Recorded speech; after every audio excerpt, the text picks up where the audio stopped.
Good morning. Hope everyone is doing well this morning. Welcome to the third webinar in our recap training series, where we're going to talk about soil sampling again with Keith Horn. Okay, real quick, we have a disclaimer slide. Basically, this just says, this is just for general information and a very general overview of recap. Every site is unique. Definitely talk with your team leader, and there are different nuances as you go through and actually implement these.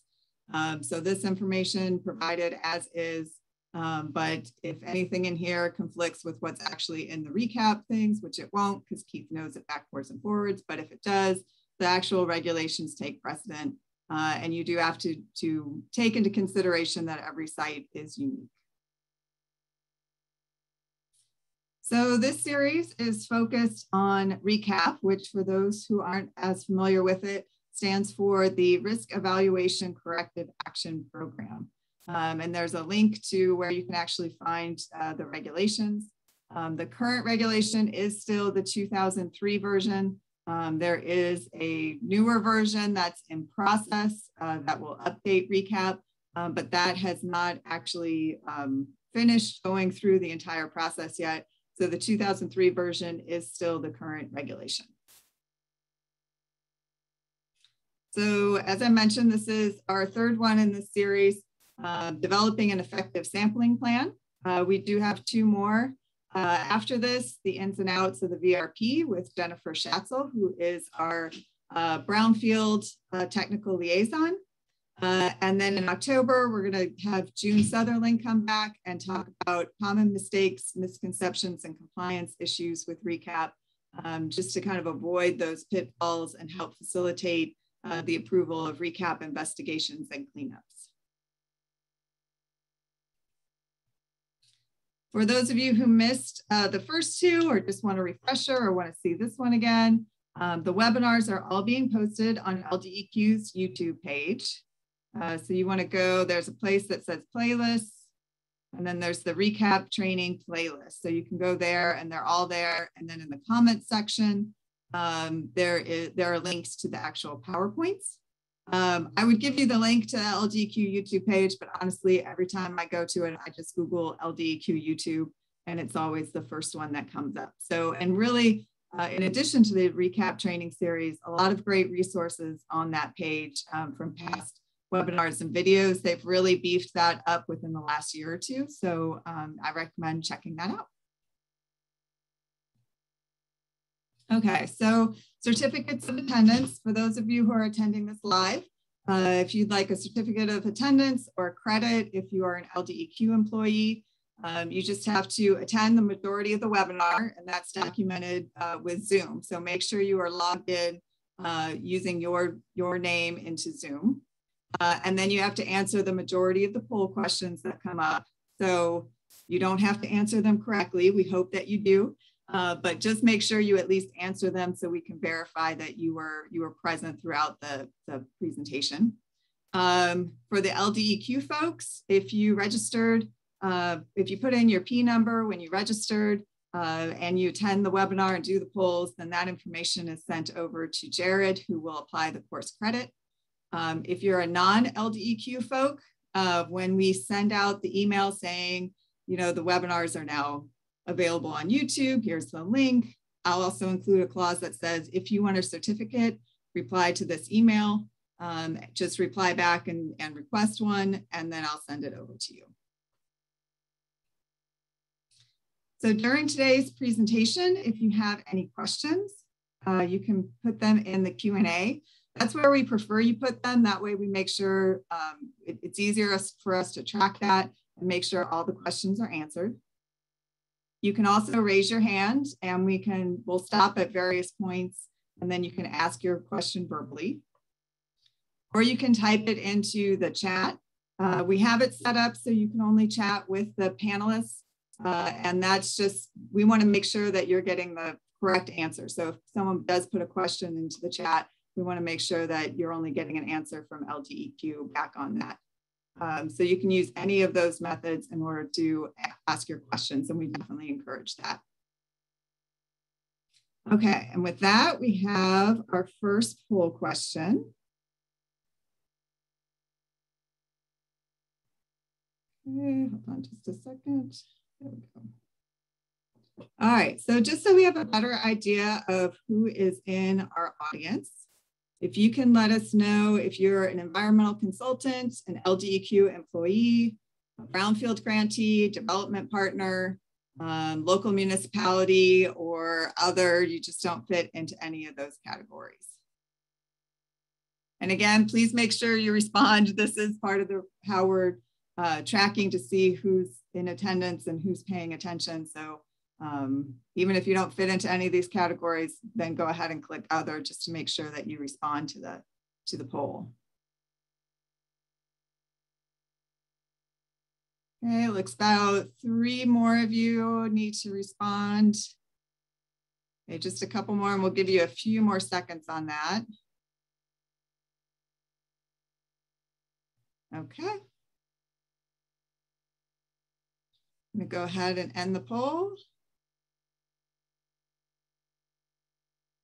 All right, so it looks like most of you are environmental consultants. We also have a good number of LDEQ employees on, and then a couple of a brownfield grantee and local municipality. That's great, glad to have you on.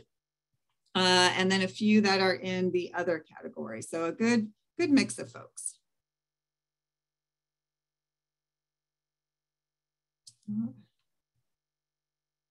All right, so today's speaker is Keith Horn. Keith, hold on just a second, my slides aren't advancing for there we go. Keith earned a Bachelor of Science degree in conservation at Southeastern Oklahoma State University. He then was awarded a Master's of Science degree in biology from the University of Louisiana at Monroe. Following a period of working for the United States Fish and Wildlife Service, he began his career at LDEQ in 1992. He has 29 years of experience in site investigation, assessment, remediation, and related areas. And he's currently serving as a senior environmental scientist at the LDEQ Remediation Division. So that's his official bio.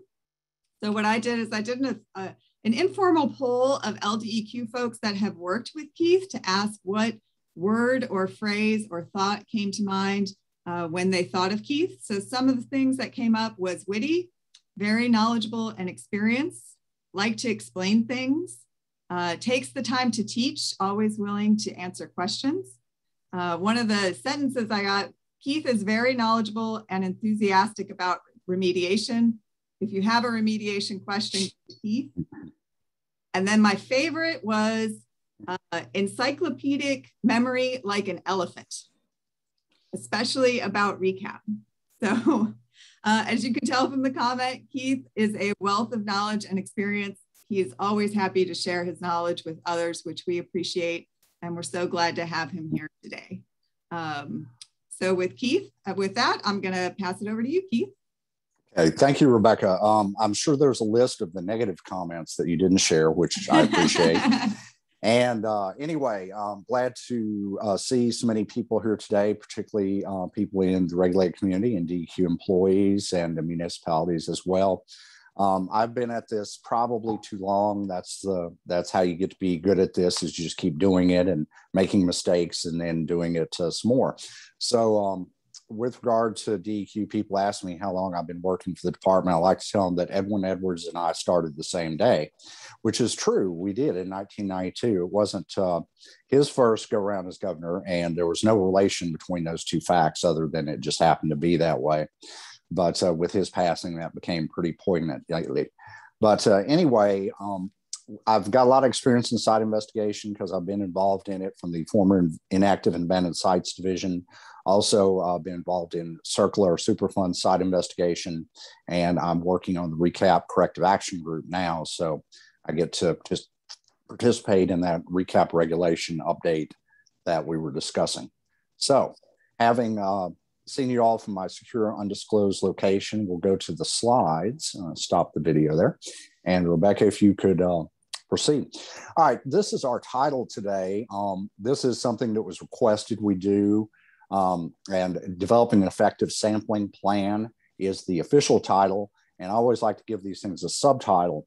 I'm from a military brat background, so proper prior planning prevents poor performance is the rule of 6 Ps, as the military calls it. So that's the goal of developing a sampling plan. We're not just trying to, generate some paper, that we can use to sop up the waste with. We're trying to, make sure that we do it right. So Rebecca, next slide. Okay, so I guess the first question we ask ourselves is, why do we want to develop a sampling plan? We know how to sample, right? But when you develop a sampling plan, you want to ensure you capture the data needed to complete your site investigation. Now, that can be of whatever type you're performing, and that's important to know. And we'll discuss the 2 primary types that you may be involved in just a little bit. But you want to make sure you get all that so that you can complete what you're setting out to do. Now this is important, especially with brownfields or VRP. You want to ensure you, your clients, other parties, and the regulatory authority are aware of and agreement about the work to be performed. Now, when we talk about the brownfields program or the VRP, there can be a lot of stakeholders involved. And that's where those other parties are important. You got to please your clients because that's who's paying the bill, right? And the regulatory authority because, hey, we approve it or not. But the other parties could be financiers, they could be insurance companies. In a brownfield sense, they can be developers, they can be architects because we could be talking about institutional controls. They could be the clients, they're going to use the facilities. They can be municipalities. There's a whole bunch of people that are more involved in these sites than in your typical site. So it's good if all those people know in advance what we're going to do and agree with that. Or at least you can point the plan and say, that's what we said we're going to do, and that's what we did. So anyway, the next one is to clearly state the purpose of the investigation and what outcomes may result from it. So that's always a good idea. And, what are the outcomes? Well, we may need to do more sampling. A lot of people get tied up in that idea of one and done. We perform site investigation and we're done. Well, sometimes you are. Sometimes you luck out and the data shows that, hey, we've achieved our goals. But sometimes we have to move on and do another round of sampling or collect additional data. So that's important that you say what the potential outcomes are and that everybody, again, you can point the plan and say, we said that. All right. Now, wish Dwayne Wilson was here because he always brought this point up, and I believe it's an important point as well. You want to establish data quality objectives and what corrective actions will be taken if these are not met. That's DQOs. What are you going to need the data for? What are you going to need as far as quality? Do you need to achieve certain detection limits? Do you need to make sure that you meet recap requirements for data quality? And if you don't achieve that, what will you do? Will you resample? Will you, try to reanalyze? Will you try a different method? These are all things that you need to think about in advance. Now, lastly is to get complete, defensible, and reproducible data that will allow for good decision-making. That's why we're doing this. We're trying to help the clients or, the regulated community or my clients as the regulator here are the people and resources of Louisiana. We at DEQ have to protect those. But the reproducible data is very important. And I think y'all in consulting need to think about this. You want to get data that if someone comes after you, because someone will someday, and takes the sample in those same locations, they get those same results. You want to find the highest concentrations and assess that so no one finds that later. It's not just getting through this and getting, a stamp on your report. You want to make sure that someone coming along later doesn't find something that puts your client or your company into potential liability or, just makes you look bad. Okay, Rebecca. All right. Now, here's what not to do. I thought, okay, what to do is good. Now, what not to do. I hate this term. Go grab some samples. When I hear that, I immediately have serious concerns. That is just that immediately shows someone isn't thinking about this and thinks that just grabbing some random analytical data is going to solve your problem. That's a problem. When you take samples, you're trying to achieve a specific purpose. Each should have a rationale for taking it. Laboratory analytical testing is expensive and specific. Failure to get that right means you don't get the data you need. Poor decisions may be made, and you may acquire liability for yourself or your client.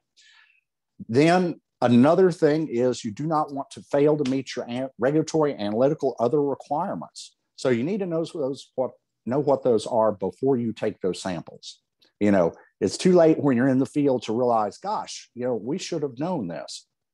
Next is to fail to meet your quality assurance, quality control requirements, or your DQOs. If you have unusable or partly usable data, that is a bad place to be.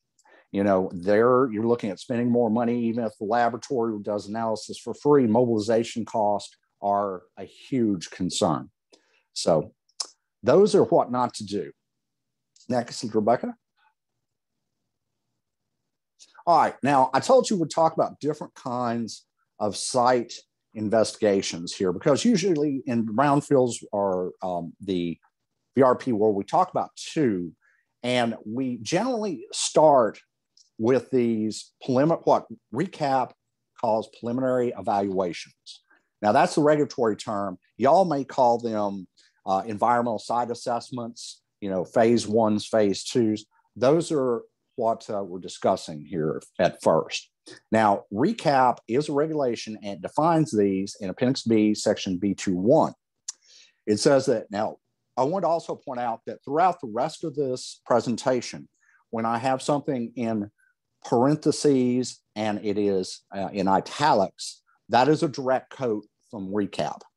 If I've added anything into it, I put it inside brackets. So I've defined some terms inside brackets, but everything else comes straight out of Recap. So first, it says preliminary evaluation investigations are conducted for the purpose of determining if a release of QOC, which is constituents of concern, to the environment has occurred.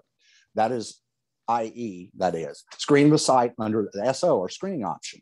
And it says refer to Section 3 of the Recap document, which defines what a screening option is. It says typically these investigations, phase 2 property transfer investigations, are of limited scope and are not sufficient to obtain an NFA ATT, which is no further action at this time, decision from the department if constituents of concern are detected. So this is what a phase 2 is in regards to regulation Recap. It is to determine if a release has occurred. So we assume that you're going to go out there, you're going to look for the areas where there's the most potential for there to be a release. You're going to sample those areas and you're going to analyze that. And the goal is to find a release if it's present, or rule out a release, one of the two. So that is what we understand from the regulatory perspective of the phase 1, phase 2 assessment. Okay, Rebecca. Now, let's talk about these preliminary evaluations and the considerations you have to consider when you're making these and what's their relation to Recap. Well, these type of investigations are done in the private sector. DEQ doesn't oversee these. These are things that you work with your client. Perhaps it's for a real estate transaction. Perhaps it's for a financial transaction, so refinancing some kind of a loan on a property, perhaps, and property is used as security interest.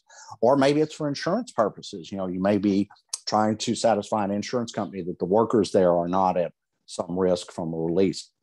Now, if a preliminary evaluation discovers a release of constituents of concern, then notification to the DEQ single point of contact is almost always required. Now, when we talk about release of QOCs, the definition of that is generally taken to be an exceedance of a screening standard, although there are various different scenarios. You have reportable quantities, you have various statutes that tell you about different media like groundwater, inactive abandoned sites, solid waste, and hazardous waste. So there are a number of statutes to consider. Now, if you confirm a release with your preliminary evaluation, you want to get with DEQ to decide what steps are needed next.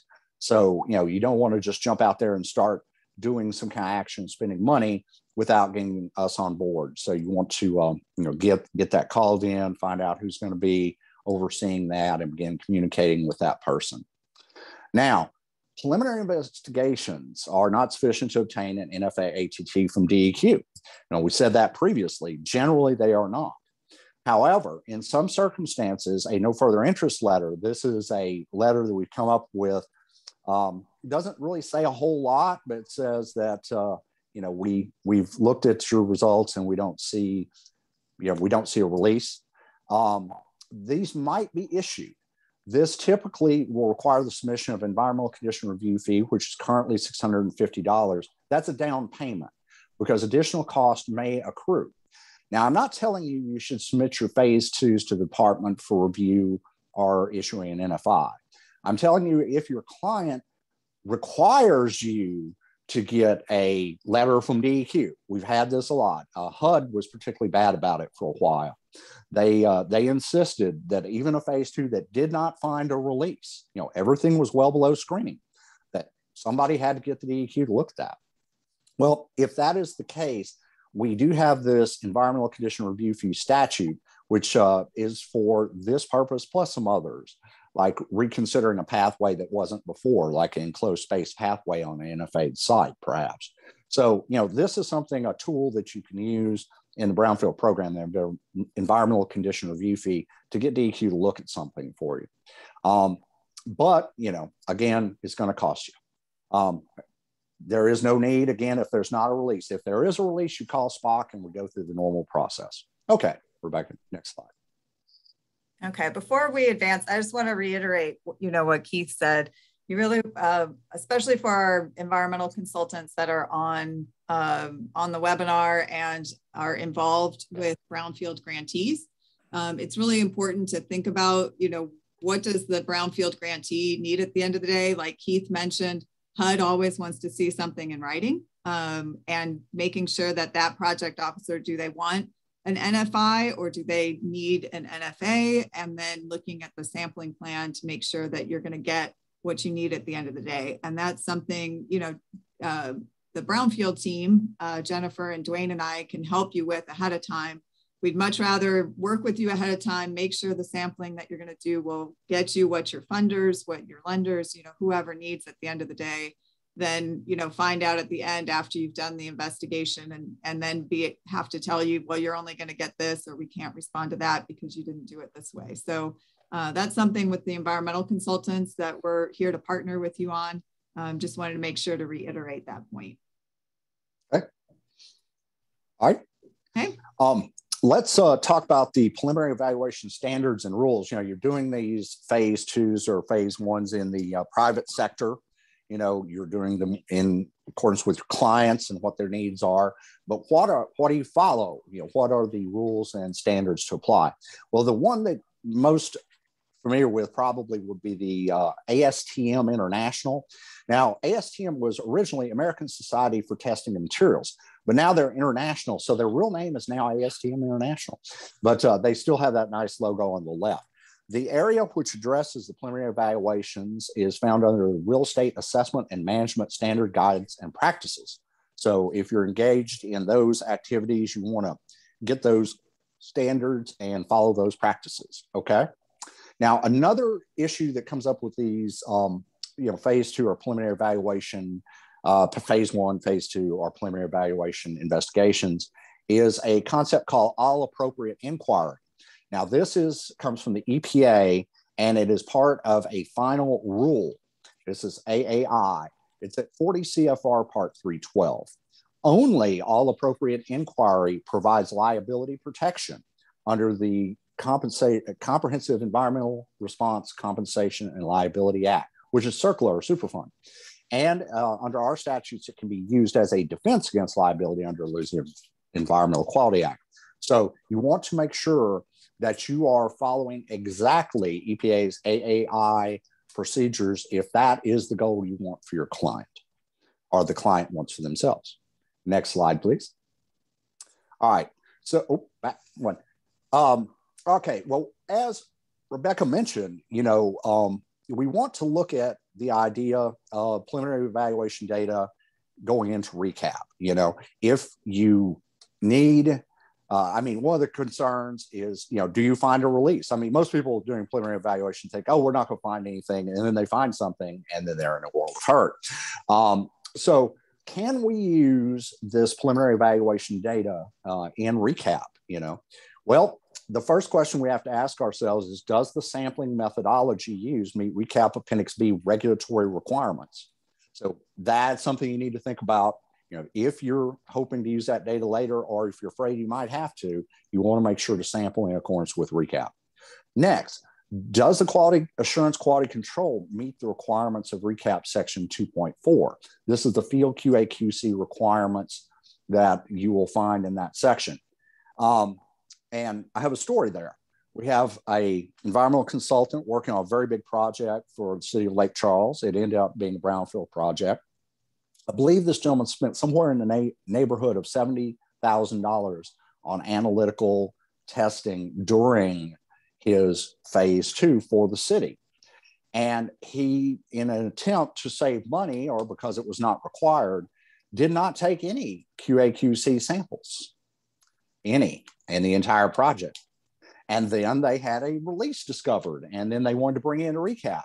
And that, we tried to help him where we could, but he just had nothing. So in the end, he did a $70,000+ phase 2 that proved he had a release, and we had to basically start over. And but anyway, next question is analytical method requirements.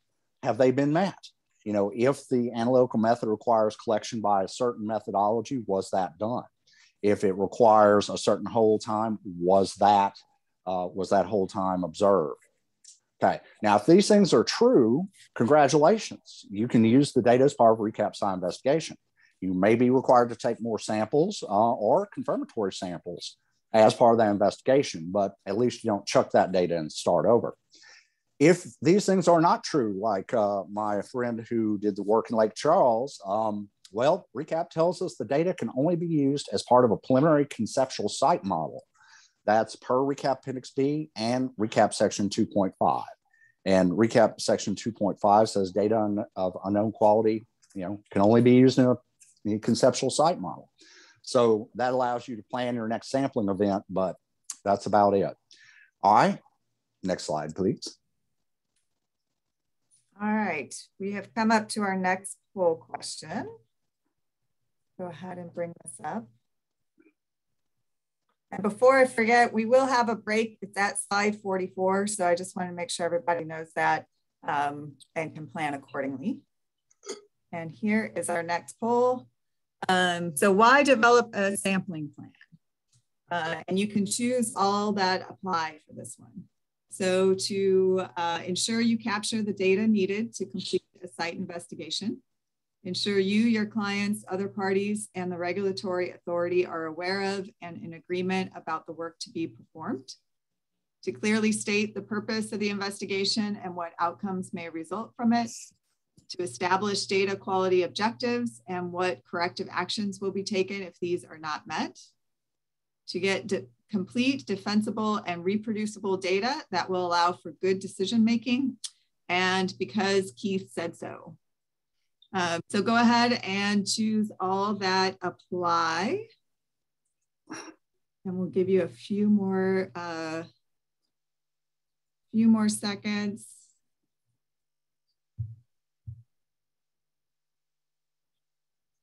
Looks like there's about 5 of you that still haven't answered yet. So we'll give you a few more seconds on that one.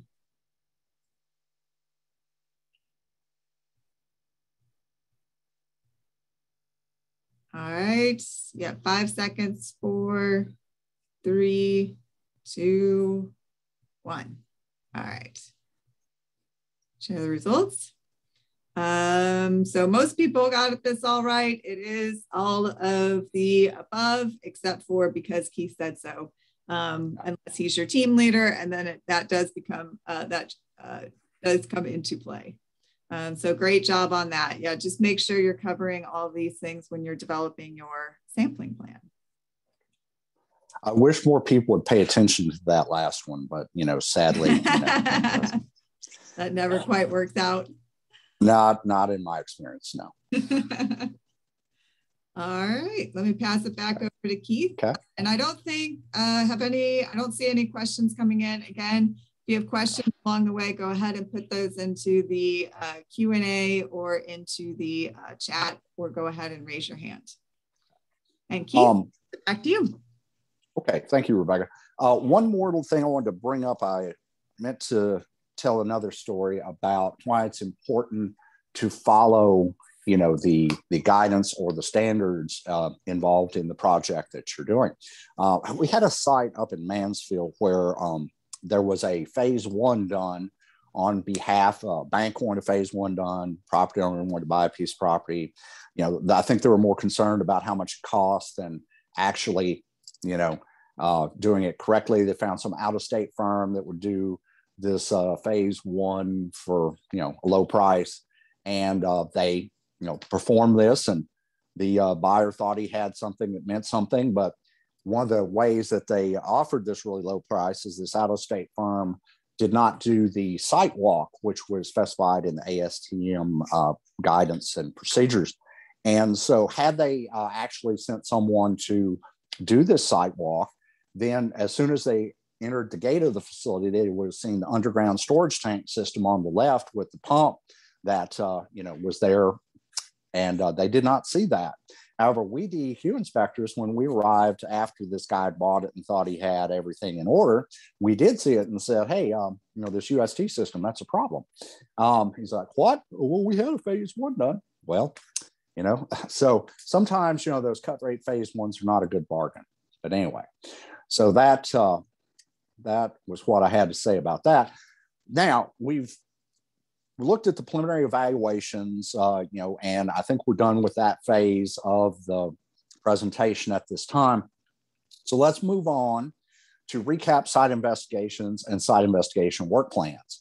Now, Rebecca brought up an important point. For us to issue a no further action at this time, if that's what you have to have, then we have to do a recap site investigation.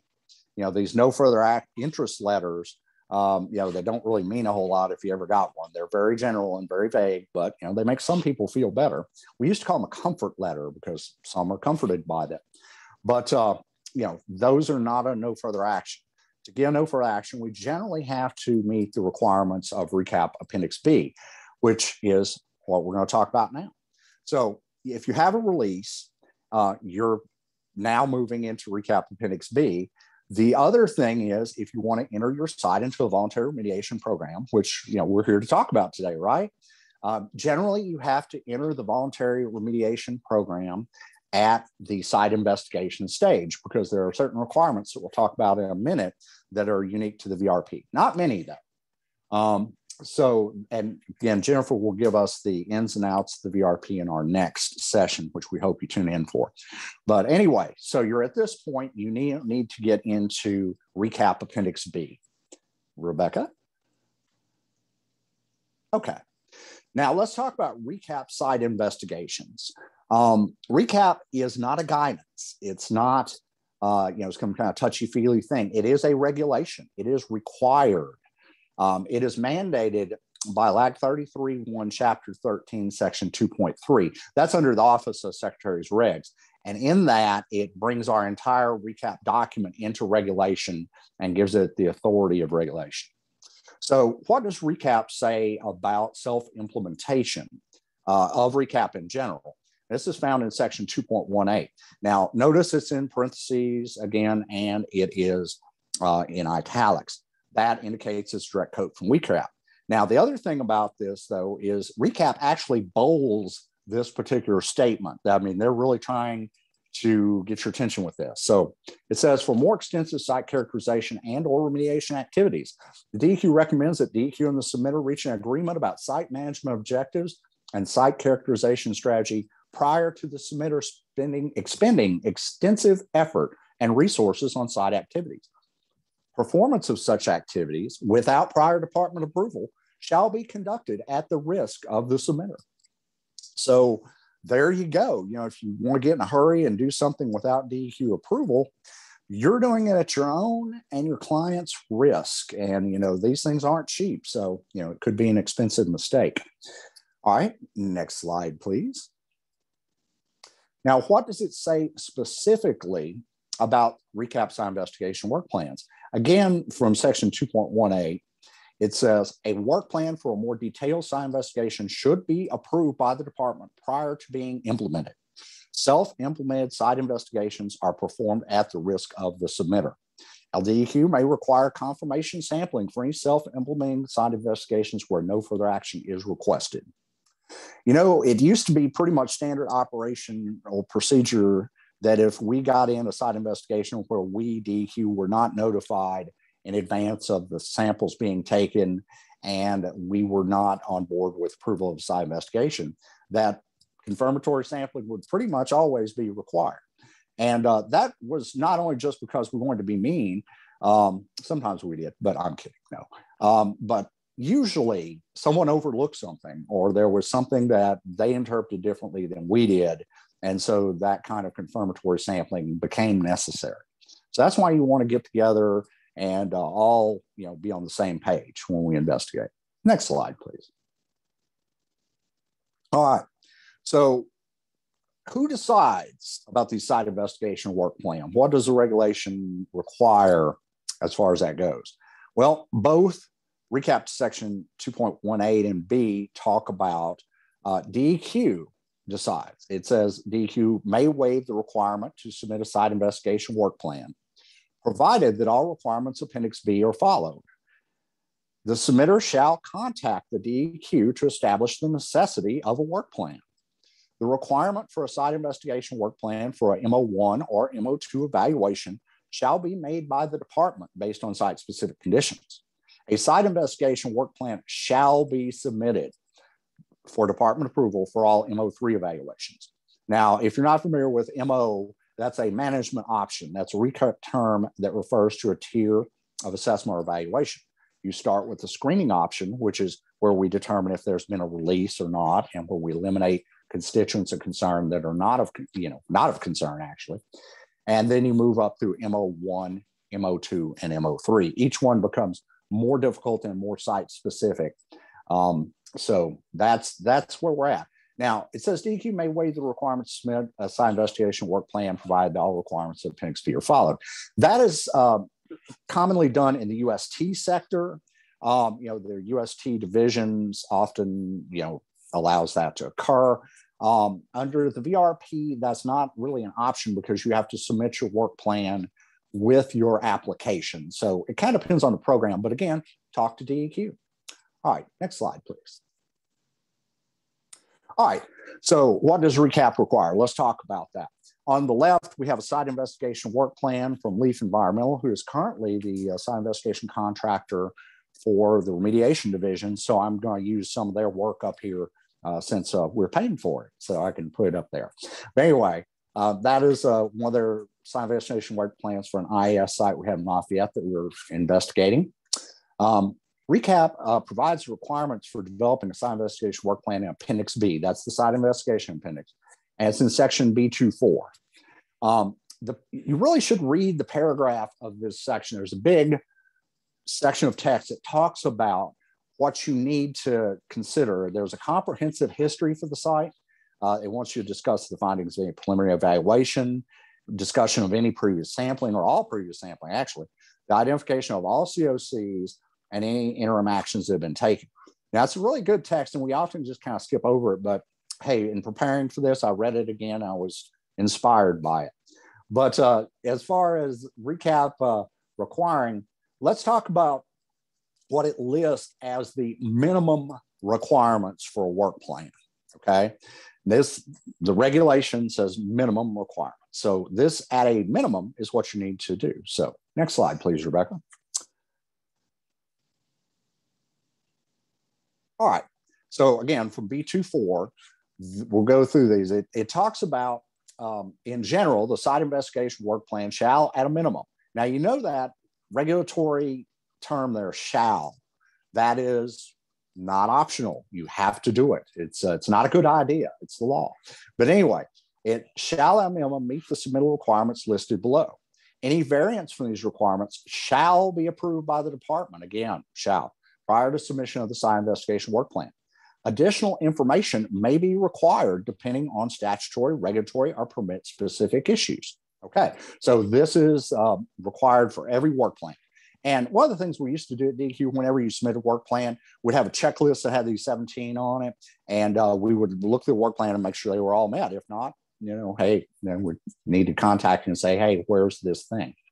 All right, so make sure you meet these at a minimum. Number one is a topographic map with the area of concern or area of interest labeled and the name of the quadrangle. Now, those are all available online now, and you can obtain that, and that, your map guy can do that, or map gal. Next, vicinity map with adjoining properties, cross streets, and land use. Now, this is one you sometimes get the vicinity map, but the adjoining properties often are not identified as far as the land use and so forth.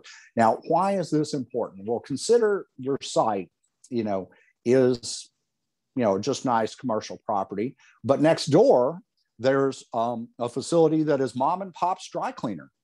Now, is that of concern? Probably. On the other side, maybe it's Joe Bob's, gas and fuel, is that of concern? Well, it could be. And if you know that those kind of things are present in those locations, maybe you want to put a boring over between your facility and these nearby neighbors that have a potential to be a problem. Number three is a facility site map with all significant features, including the latitude and longitude of the primary facility entrance and the method used to collect location data. So that is often skipped, the latitude, longitude, primary facility entrance. Okay, next slide, please. All right, number four is a description of the site, including setting, size, geology, hydrology, and hydrogeology. Now, that is generally done as text. And when you're doing this kind of stuff at the beginning, a lot of this may come from published sources. You may not know the geology of the site, but there might be some regional information, or maybe you're going to go to the Soil Conservation Service manual for that parish and find out some of this. Those are dynamite volumes. You really should be familiar with them. Maybe you're going to base some of this on other nearby sites that you're going to look up. That would be good too, because that can help you decide how deep you need to put wells or what they might be screened at, so you can better plan for that. So this is really not just eyewash. There's a reason for it. Next, a description of land use at and in the facility. Again, that's to look at those neighboring properties and any concerns they may have. In addition to concerns about, potential releases migrating onto your property, what if the next door property is in fact Little Angel's daycare? We don't want to have your property potentially have migration to that property. We want to rule that out, so we don't have any concerns there. All right, next, detailed area of concern or AOA map with all proposed sampling locations. That's important. Description of groundwater use at and in the vicinity. Now, this is a 1 mile radius, including granted, DOTD no longer does this. It's now LDNR that has the well surveys. That responsibility was transferred from the DOTD Water Resources section to DNR. So, but this is the 2003 version of Recap. So I'm quoting, but it is now LDNR. You can get that generally from Sonorous database. And that has to be obtained within the last 12 months, by the way. Next, we want to have an identification of all known underground utilities. This is less than 15-foot BGS within or immediately adjacent to the AOC or AOI. Gosh, why do I need that? Because I call one call and they'll mark it. Well, but if you know where these underground utilities are, that one call doesn't mark, which are the ones on the facility, that's going to contribute to your safety, your driller safety. Nobody wants to hit a fiber optic cable or gas line, right? Those are mistakes that you don't want to make. I've been there when that has happened, and it's not pretty. But if you planned out in advance and you got your one call stuff, it can minimize the unpleasantness of those kind of things. Ideally, don't do it. Next, identification of analytical methods and quantitation limits to be used and Qaqc data to be collected. That is important because you have to make sure that you're going to use analytical methods that are sufficient to give you the detection limits you need for recap. So you want to make sure you're using the correct ones. you're going to use those, and you need to identify the quantitation limits, and the laboratory needs to be aware of that too, so that they can attempt to achieve those. Next.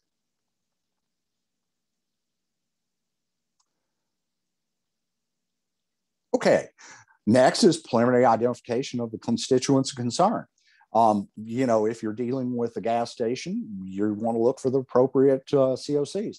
You know, however, if there is a dry cleaner next door, maybe you want to look at those too. You know, depends on their situation. Next would be the description of activities to be conducted at the AOC or AOI. That's pretty helpful. You want to have your preliminary recap conceptual site model. You know, what kind of pathways and targets are we trying to evaluate? Project activity schedules and milestone charts. Now, this can be pretty important, especially when we talk about all those shareholders that may be involved in the project. You know, I find that real estate and financial people think you can do a site investigation in a week and have all your results, and we can make a decision, you know, in 10 days.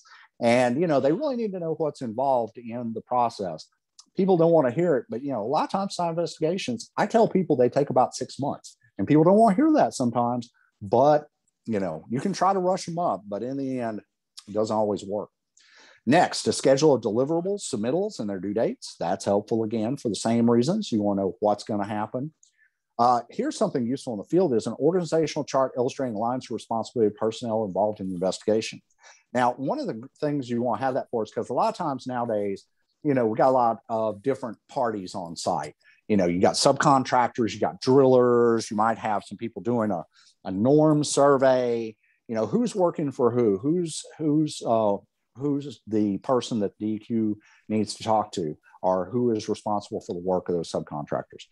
Next, data management and tracking procedures, if applicable. You know, if you're going to do electronic deliverables or you're going to download, you know, GPS data files, what is the appropriate procedures you're going to use for that? And then data evaluation methods and results with regard to data usability for recap. What are you going to do with that sample data from those section 2.4 QA/QC samples? All right. So next slide, please. Now, those are the 17 minimum requirements. You can go above and beyond that. So Keith, I have a quick question for you. Sure. Okay.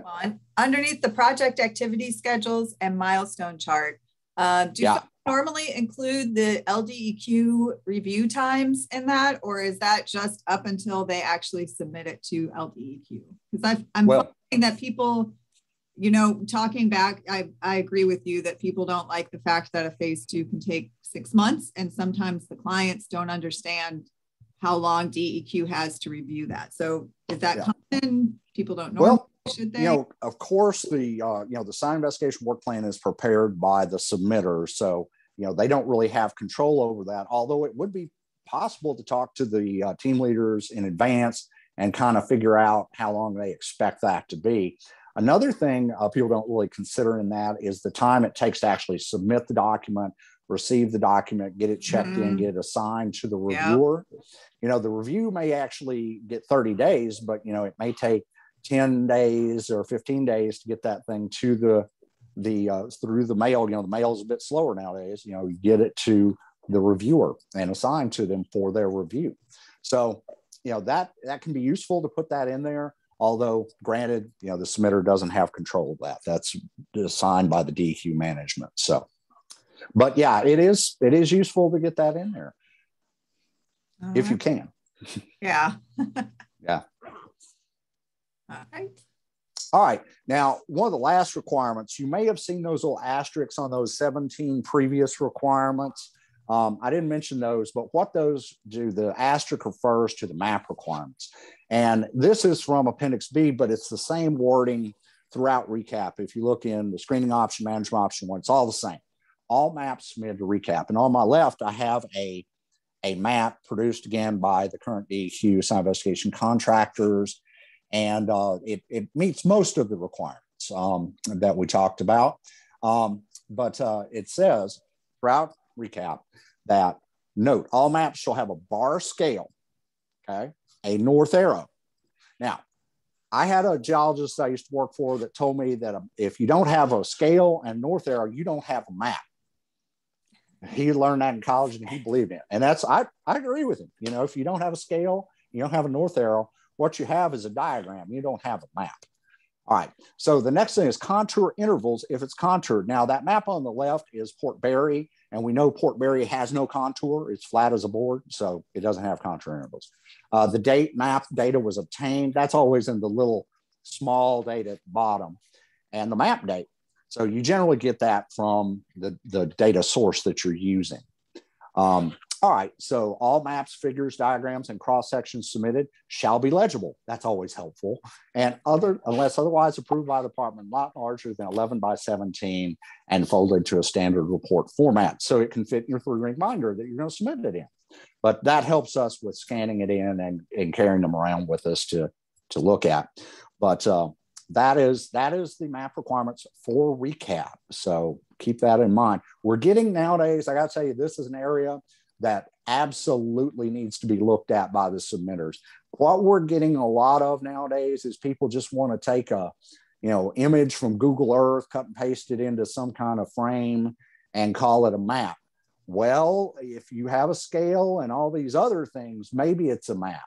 We just don't want to see some sloppy figure that doesn't meet the requirements that Recap sets out. And we're getting a lot of that. So keep that in mind, guys. Invest in your map guy or girl. All right.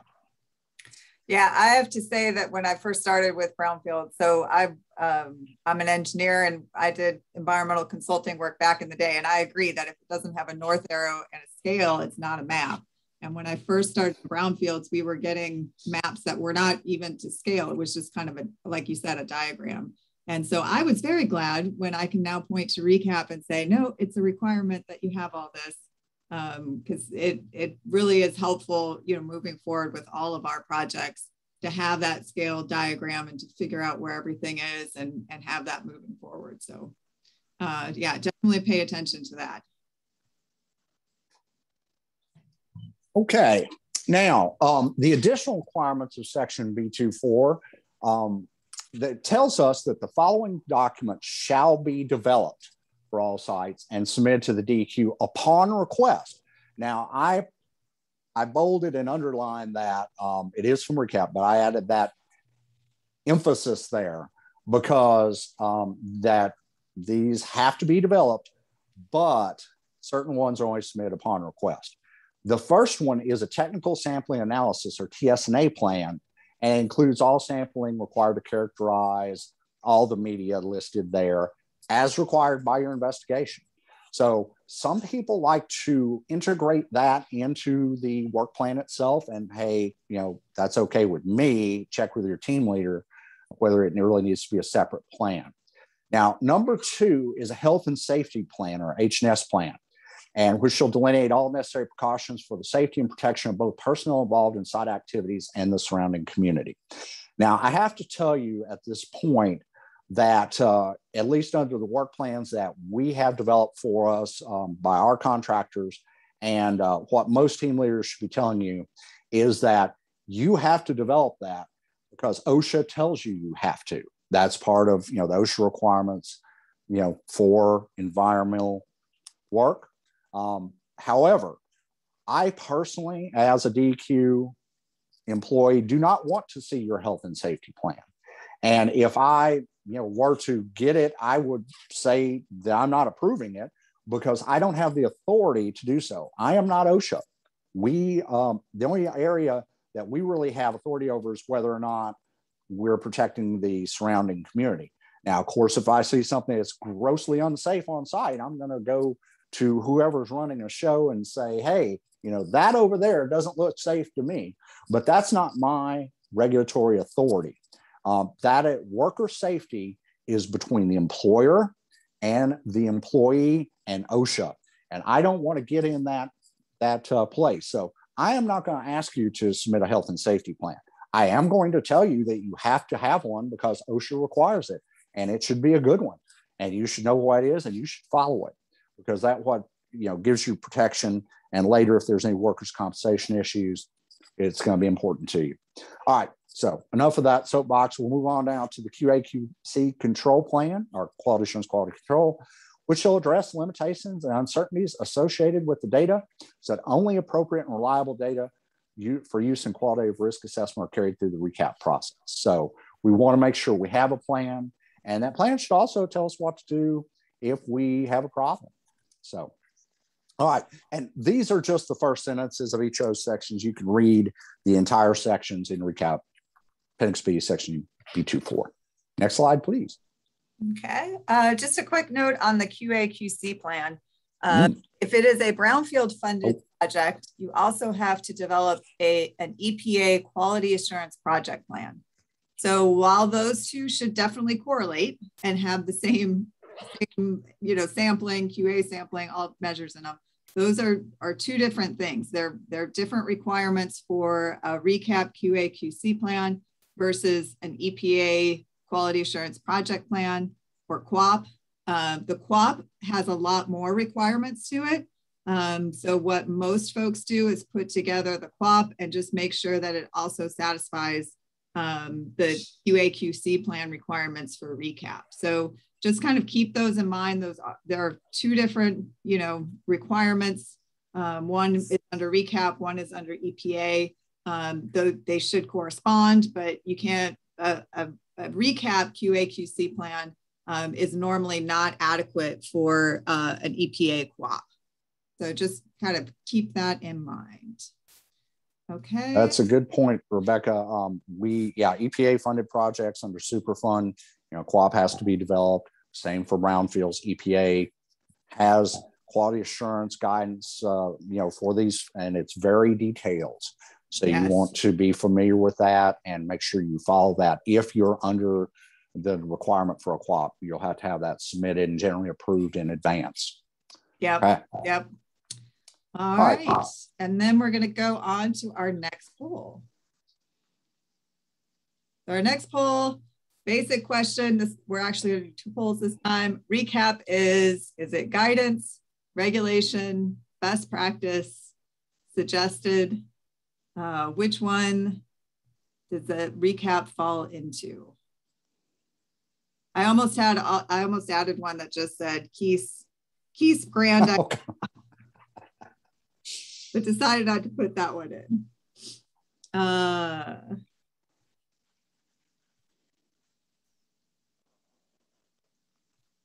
And just as a reminder, again, you can put questions into the Q&A or into the chat. Or you can raise your hand and we can unmute you as we stop along the way. All right, looks like we have about 10 more people that need to respond. Keep in mind, you need to respond. You don't necessarily have to get it right, so make a guess. That's true.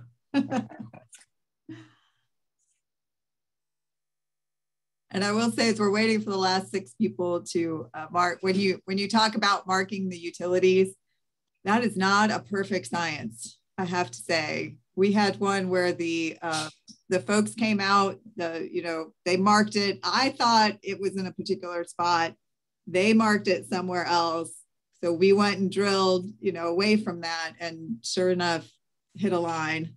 Because it did not go straight, it jogged around, an underground thing that we didn't know about. And oh yeah, that was the day. Yeah, I have some experience with that. We had a marking done on a site, and they were drilling in a monitoring well, and they start ripping up this whole big bundle of phone wires. They're all suspended around the drill bit. Oh, that's the worst. And then people at the bank next door come running out, and they're going, "Oh my!" And we shut down a bank and all this other stuff. And the driller, the consultant on this job was like, "Oh my God, we're doomed." I was like, "Nope. Start taking pictures of where those are marked versus where we're drilling. Get you some." But that was the answer, is that it was just marked in the wrong place, and so they had some liability protection in that case. The bank wasn't happy, but they didn't have an actionable item there. So and we try never to do that, but like you say, sometimes it's not perfect. Yeah, fiber optic lines are the worst to hit, in my opinion. Yeah. All right, let's see results from this one. So recap is in fact regulation. So for the two of you who think it's guidance, make sure you know it is regulation. Oh, here, share results. There we go. I think they were kidding. I don't know. I'm hoping. Yeah. Okay, next question. Let's see. Our next is, we got one more poll question. That one was an easy one. So we're doing a second one as well. Okay. All right. So our next poll question, a site investigation work plan submittal shall include, and this is a choose all apply again, a facility map with all significant features, including lat long of the primary facility entrance, detailed AOC or AOI map with a bar scale, north arrow, and all proposed sampling locations, photo of the investigation team, identification of the analytical methods and quantitation limits to be used and QA/QC data to be collected, and or an organizational chart with lines of responsibility of the personnel involved in the investigation. So out of these 5 options, which ones shall be included in your site investigation work plan?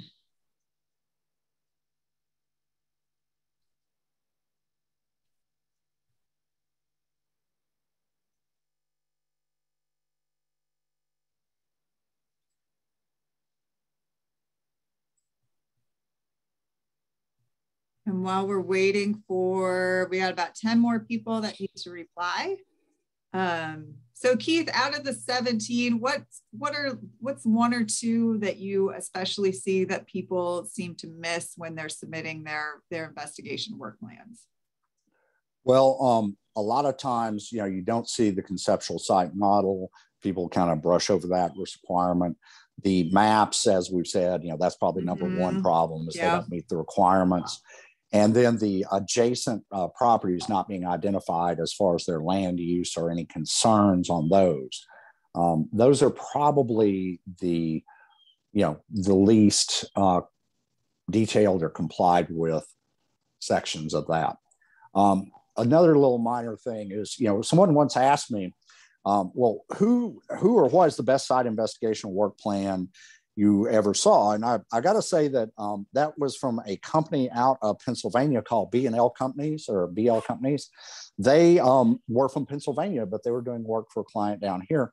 And so they felt like, they had never seen Recap before in their life. And so what they did when they were tasked to develop site investigation is they read Recap and did exactly what it said. So, that's what it's really all about. I know. It's kind of funny, but that's, if you're trying to submit a site investigation work plan to us and you do what it says in our regulation, it's kind of hard for us to say, hey, that doesn't meet the requirements, right? So if you want to get it right, go to the book and do what the book says. Yeah. It's really not that hard. And, another thing about site investigation work plans, you're getting all this data in advance, it seems like such waste. Well, all the data that you're putting in that site investigation work plan, if you want to look forward to that site investigation report format or the submittal requirements for screening option M01 and M02 and all that's in there too. So getting that data in advance helps you when you're writing that later report. You just cut and paste and update it, based on site specific information. So none of it is wasted. Later on, you're going to be reporting on it. Some of it, you don't report on, like where the utilities are, but that's a safety thing. That's for you. Yeah. So. All right, we're going to go ahead and end the poll. And so most of you got 3 of the answers right. So the correct answers is everything except for a photo of the investigation team is not actually required. Yeah, we don't need your selfie. No. But yeah. But just FYI, an organizational chart with lines of responsibility, that is actually a requirement. So a good chunk of you kind of forgot about that one. And everything else is actually required as part of Recap. Okay. Okay, and I'll pass it back to Keith.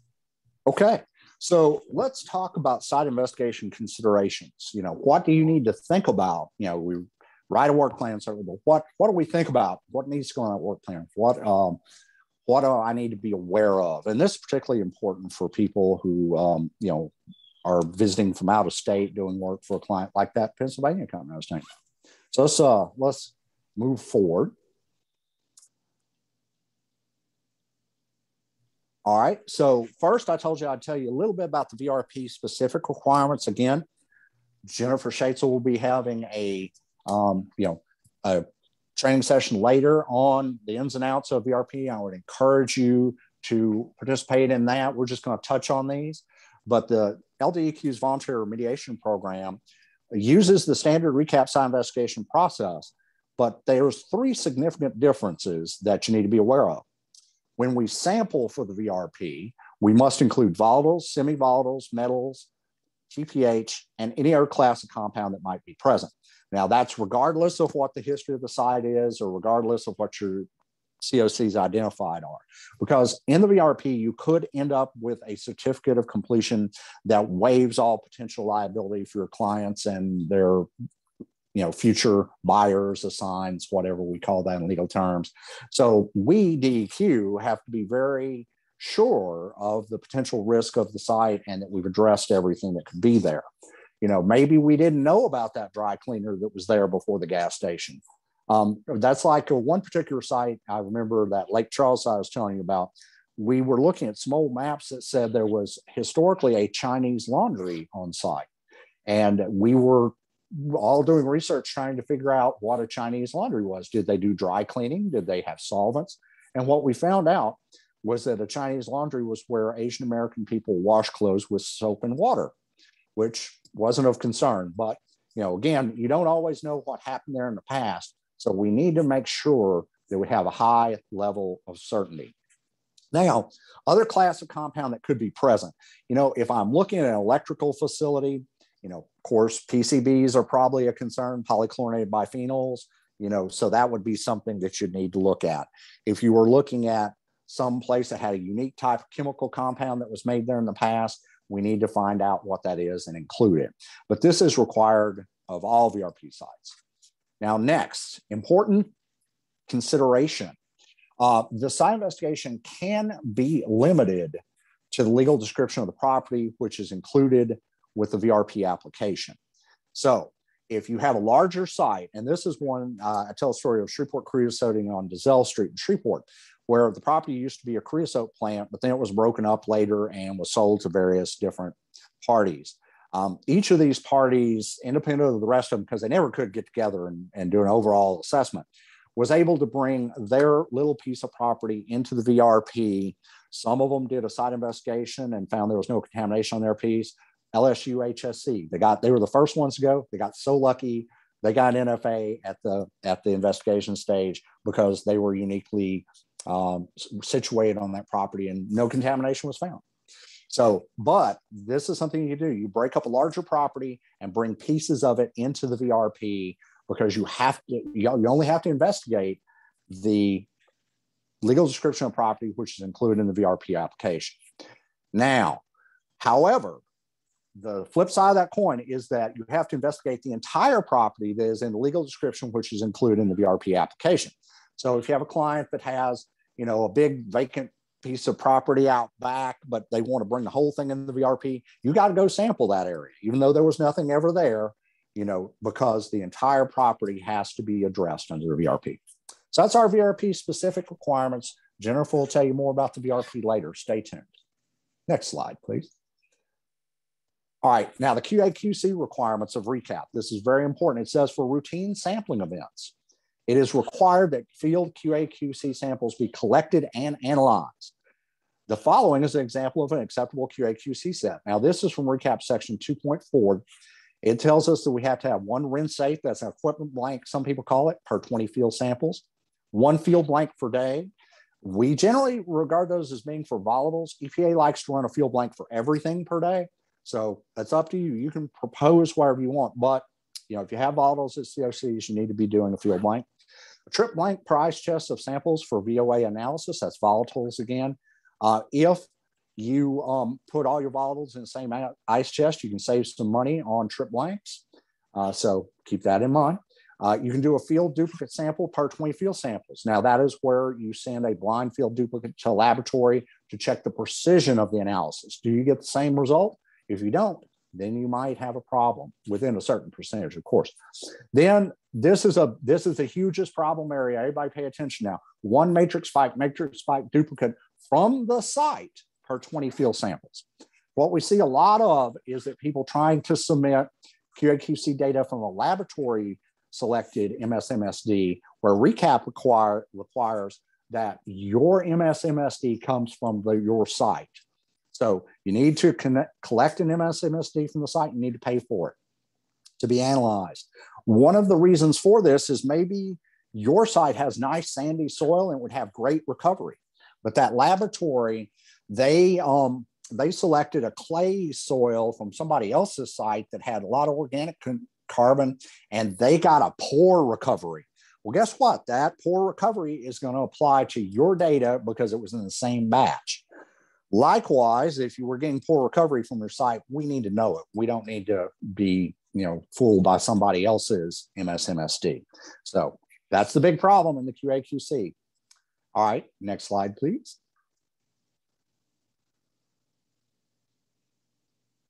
All right, so another problem that we see is people, particularly out-of-state consultants, often do not understand what we call continuous soil sampling.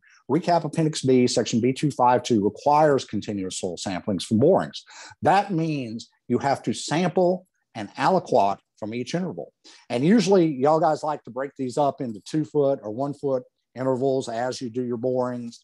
So each interval, as you remove it from the tube, which is supposed to be processed immediately upon retrieval, it says, shall immediately be placed in a clean sample container appropriate for the method, label and cool to 4 degrees centigrade. While the other portion shall be placed in a clean 16-ounce glass container. Note, 16-ounce glass container. That's a jar. That's not a Ziploc bag. The regulation does not allow Ziploc bags.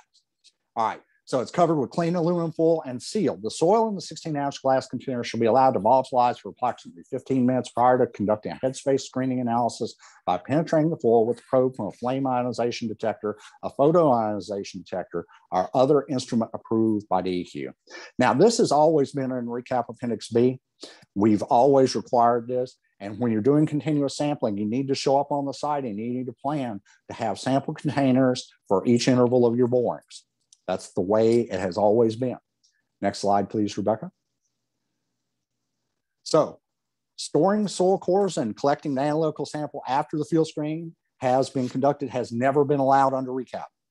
I can show you all the way back to the original promulgated version, and that text has not changed. So that is the regulatory requirement. You have to sample each interval. That's why we call it continuous sampling. Now, there is an alternative to continuous sampling, which you might want to propose. You might do this in your phase 2 work that occurs outside of the regulatory requirements of Recap, because, again, leaving soil cores around to volatilize while you do field screening results in non-reproducible results, which we talked about earlier. But co-located borings are where you make an initial boring, you take your mandatory sample intervals, and then, hang on just a second, there. All right. And then you do your field screening. And if your field screening says that your mandatory sample intervals are already the ones that have the highest PID, or you don't get any PID results, maybe you don't have to make a second boring. Otherwise, if you do get PID results and indicate a different interval than you've already collected needs to be collected, then you make a co-located boring immediately adjacent to the original boring to collect those samples that are indicated by the field screening results. Now, this is an approach that we allow, but it is not in Recap Appendix B. So you would have to propose that in your work plan, okay? And you have to get it approved, because Recap Appendix B says, out of the box, you will do continuous sampling. Okay, next slide, please. Now, here we go. I think you've looked at enough text, so I want to show you some pictures. We have some soil samplers here in the field. Let's look at that left picture. We see a soil core laid out there. We see the nice geologist lady on the left who has her on-core samplers out there, and she's taking volatile samples from that core. You see the nice gentleman on the right there, and he is got his 16-ounce glass jars and his foil out there. So he is collecting those field screening aliquots. So those are, the things that you do simultaneously. You collect your analytical samples and you collect your field screen aliquots. Your analytical samples go in the ice chest, and you use your field screening to determine which ones you may or may not analyze. Collecting them is what you do. All right, on the right, let's look at that picture now. You see the gentleman, well, this is actually the lady in this case because her sleeves are the same.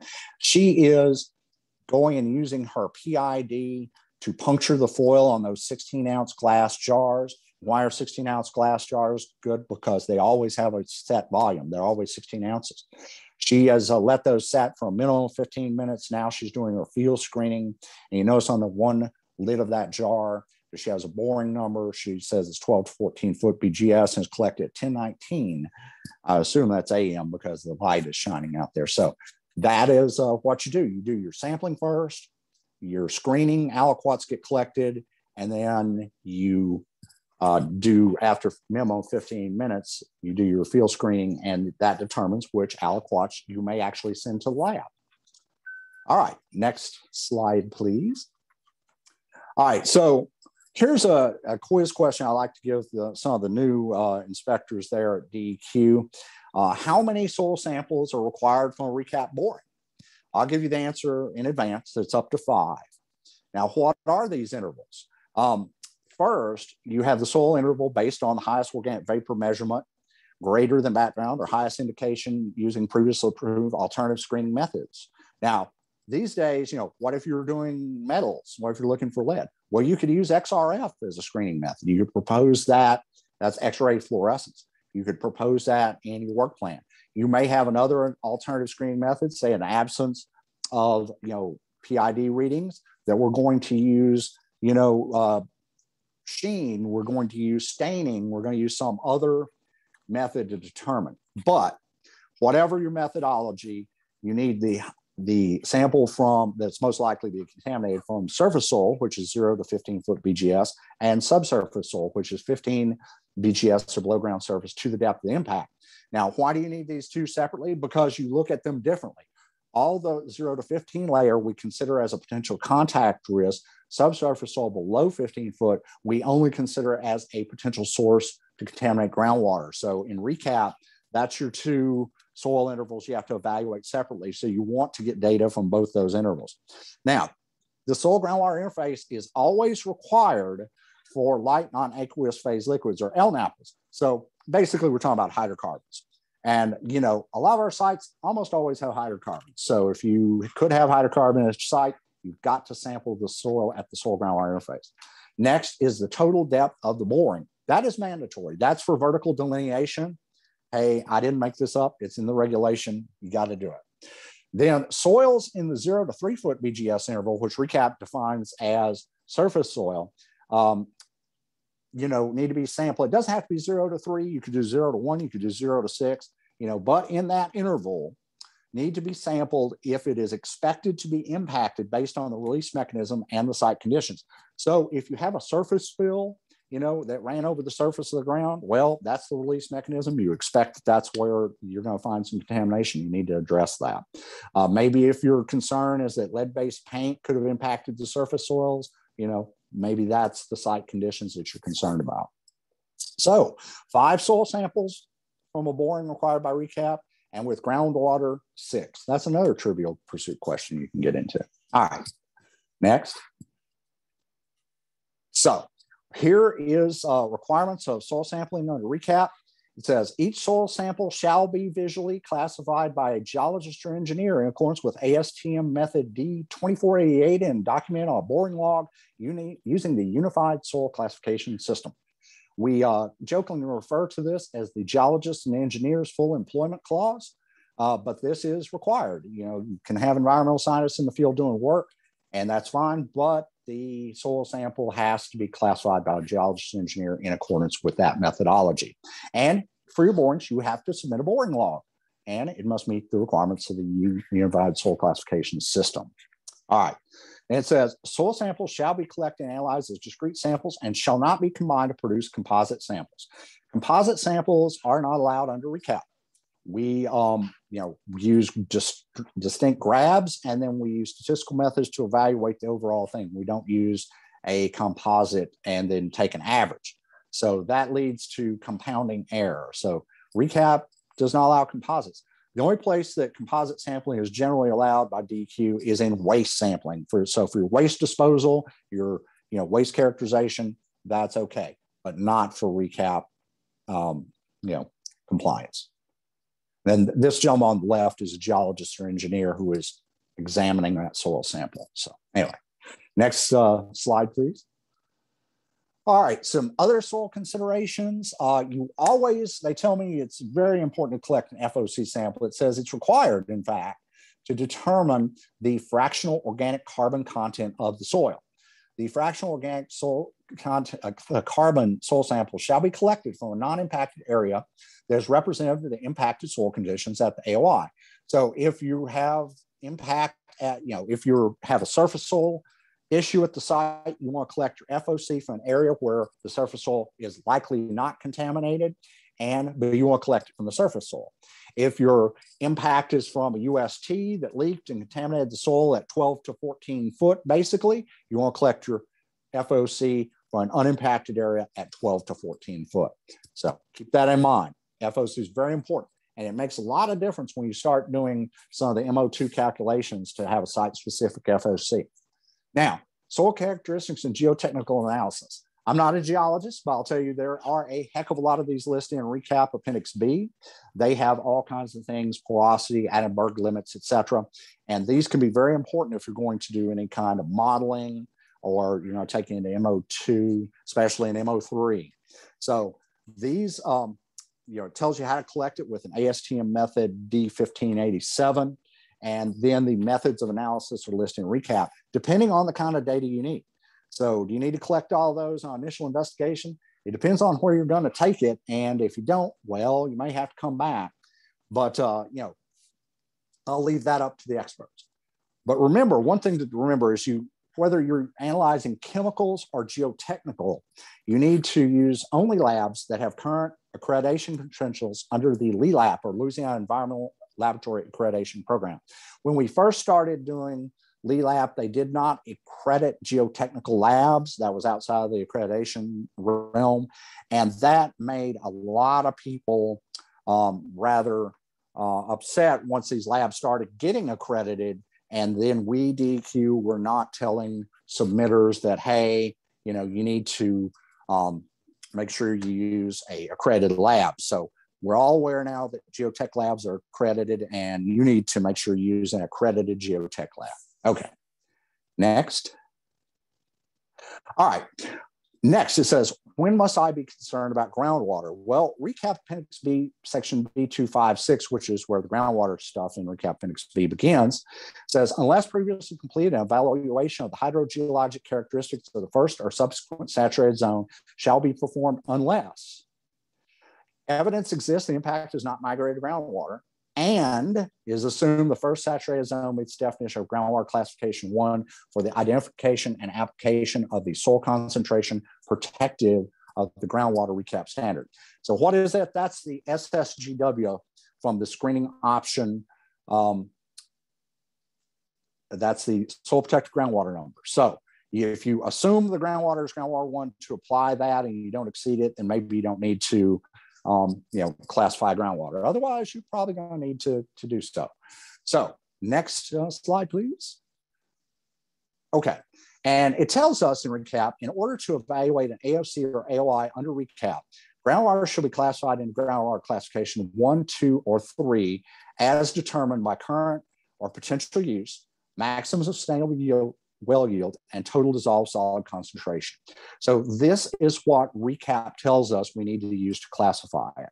So we get the yield and TDS, and then current or potential use is based on what is actually happening around it. So how do we get yield? Generally, it's direct aquifer testing.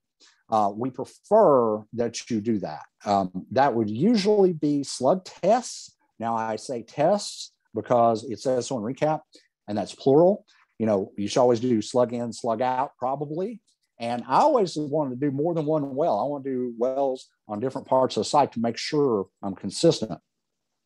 Pump tests can be performed, but that's not typical. People generally don't want to do those unless you're doing something like trying to verify groundwater concentration, or you're trying to plan for, you know, a remediation system. And you really got to know, because you generate a whole lot of groundwater, particularly if you're pump testing groundwater 2 or groundwater 1, you know, and then you have to dispose of that water somehow. So, all right. Now, the current use of an aquifer, recap tells us, shall be determined by identifying all existing water wells in usage within a 1 mile radius of the AOI property boundaries. And that goes back to our DOTD well survey. Remember that? See, it comes in handy later in the process. And then, well, that's DNR now. Remember that, DNR now. And a 500-foot walking radius walking receptor survey. Now, that's where you walk around the site, you walk around the neighboring properties and look into people's backyards and see if they have a well house out there. Because, you know, I got to tell you, in Louisiana, especially in rural areas, there's a whole bunch of unregistered wells. I presume they were all put in before well registration became required, because drillers would do the right thing and register them now, wouldn't they? But regardless, there's a bunch of wells out there. So you need to kind of check that out. You find one of those wells, maybe you need to talk to the resident or the property owner and see if you can get some information on it, on how deep it is, because, you know, that's going to become important. All right, next slide, please. Now, we have a policy at DEQ, a lot of you may be familiar with it, on groundwater classifications from other sites. These are sites that are nearby. This policy first came out in April of 2005. And it's an internal policy that allows the use of groundwater classification based on nearby sites. And again, I'm emphasizing that S there, because you don't want to just do one site if there's potential for more than one. You want all the data that will support your position that you can get. Now, this data, as far as sites go, needs to be within a mile, not a mile and a half, not 2 miles, a mile. If it's over a mile, we don't use it. Now, the following are required to propose a classification based on a nearby site to the DEQ. It's not like it's an automatic deal. You're going to sell it to us. So we need to know that first, this is the policy, monitoring wells have been used to determine the yield and or total dissolved solids at the nearby sites. So that's aquifer testing. So we need to actually have that data from the site you're going to propose. We can't base it on one site that based on another site that based on another site, and now we're talking about something 3 miles away. So next, you need to say that there are no significant geological or hydrogeological differences between the site and the other sites in the area. Now, the easiest way to do this is show us some boring logs. If they're similar and you know, you got the site across the road has some boring logs and yours look pretty much the same, then that makes a good case. Next, if the aquifer concern is used for or is hydraulically connected to an aquifer used for public, domestic, agriculture, or any other supply, then you have to classify it in accordance with Recap section 2.10. So you're out of the groundwater classification by other sites at that point. So that is what our policy says. A lot of people just automatically assume, oh, well, they had groundwater 3 across the road, so mine's groundwater 3. Well, maybe, you know, you've got to look into that a little bit further. Another thing I like to see, you know, one thing I'm concerned with is you start proposing on a site that's, you know, on a different side of a river or some other area where it might not be geologically similar, and you don't propose, show us the boring logs or something to show it is, you know, that's kind of, you know, leads to red flags. All right, next slide, please.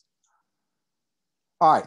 Groundwater sampling with pump. Is this okay by Recap? Well, I get this question a lot, and yes, it is. However, the caveat is if you're sampling for volatiles, you must be careful in how you operate that pump.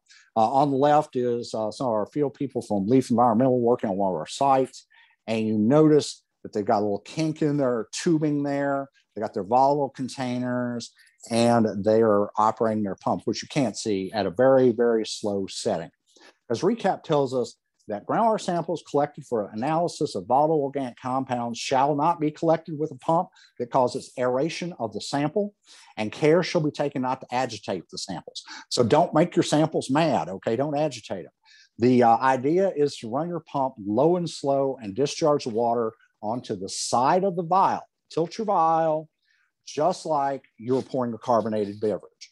You know, many of you have probably poured beer into a glass before, and you know, you pour it down the side of the glass slowly, and you won't end up with this giant mass of foam on top of it. Well, if you discharge volatile containing water into a vial with a pump that's squirting, pulsing in there, and it's splashing everywhere, you're not going to measure the volatiles accurately because they don't want to volatilize in the air.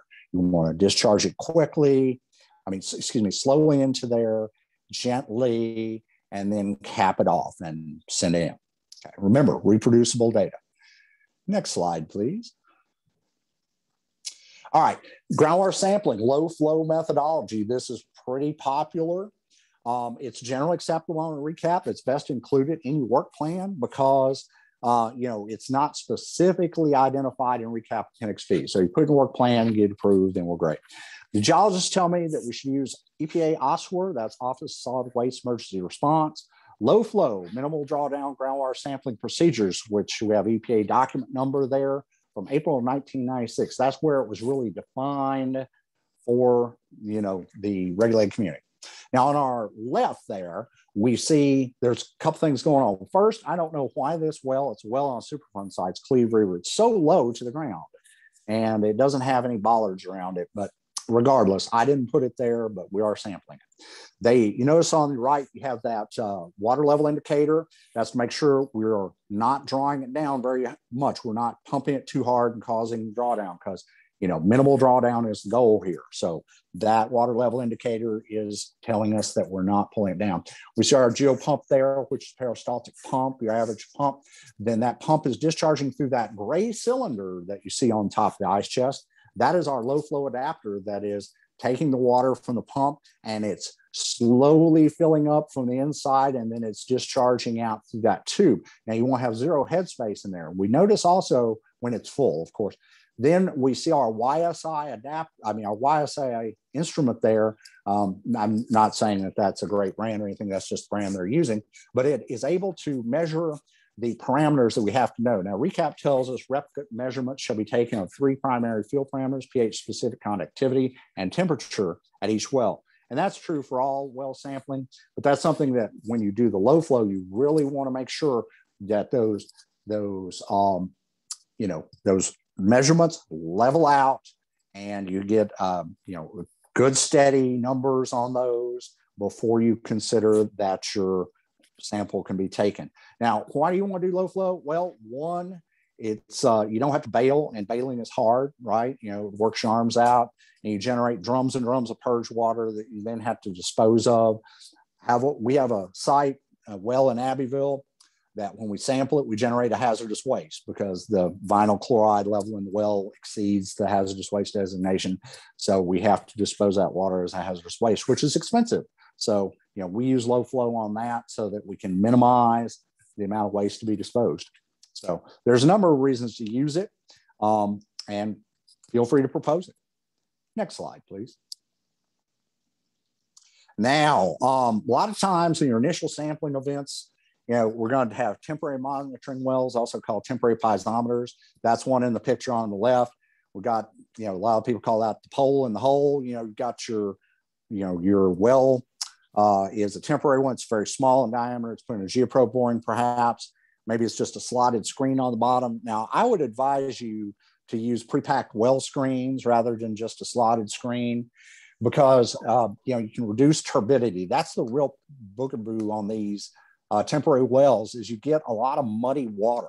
Of course, proper development, pumping that well, getting those rule of thumb 5 volumes of well water out and getting those, replicate measurements, making sure that proper development is done is a way you can help even if you don't have a pre-packed well screen. But the concern with turbidity or, having some soil in your water is that metals and other constituents of concern may be present on the soil, and then you preserve that soil that's in your water sample, and then they go into solution in the water.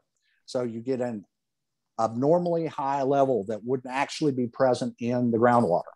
So if you're using temporary wells, one thing you can consider, Recap allows you to analyze metals only. There is no method to use this for semi-volatiles or other constituents, but for metals only, you can sample and analyze them both as total and dissolved. Total is unfiltered, and then dissolved is where it's run through a filter. Either you in the field or the laboratory filters that water sample prior to preservation.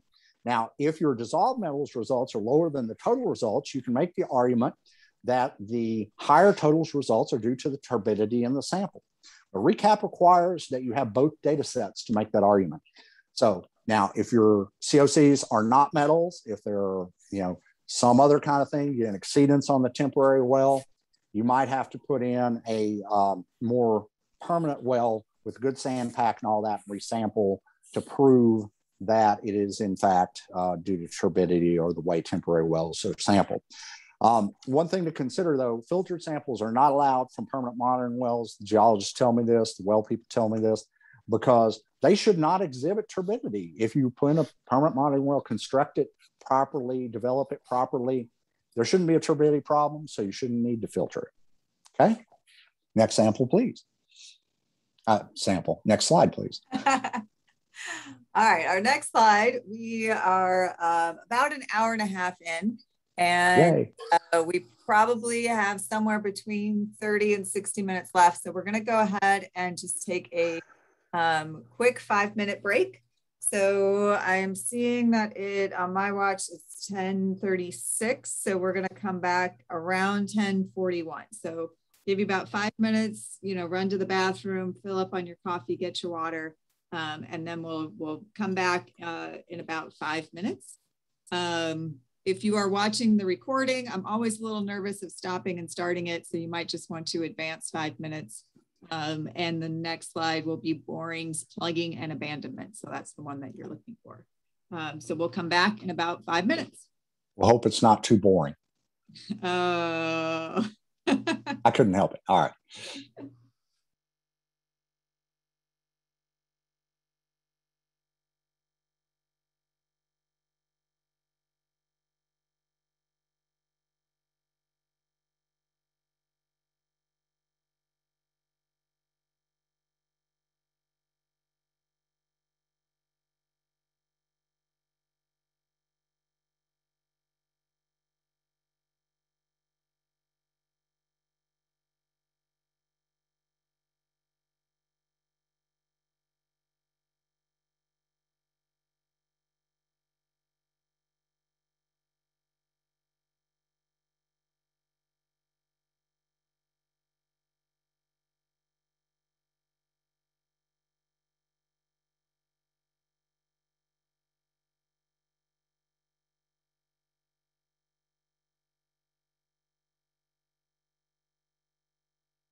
We're going to give people just a couple more minutes to come back from the break.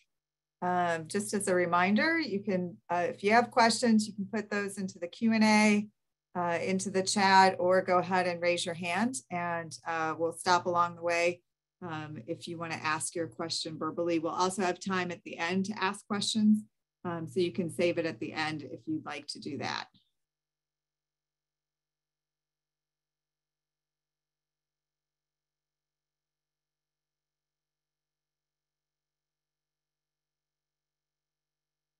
Okay, Keith, are you back on? Indeed, I am. Okay, we did have a question that came in. Yeah.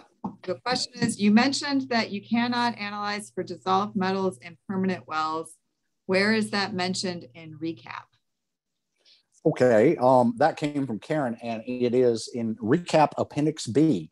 It doesn't specifically say you cannot analyze for metals in that. What it does say, it tells you when you can analyze for dissolved and total metals, and it says temporary wells. So by exclusion, it says you can only, analyze but for dissolved and total from temporary wells where there may be turbidity. So that's the only place it is allowed, according to Recap. So it doesn't specifically say you can't analyze for permanent. It does specifically say you can only analyze from temporary. How's that? That sounds good to me. Okay, good.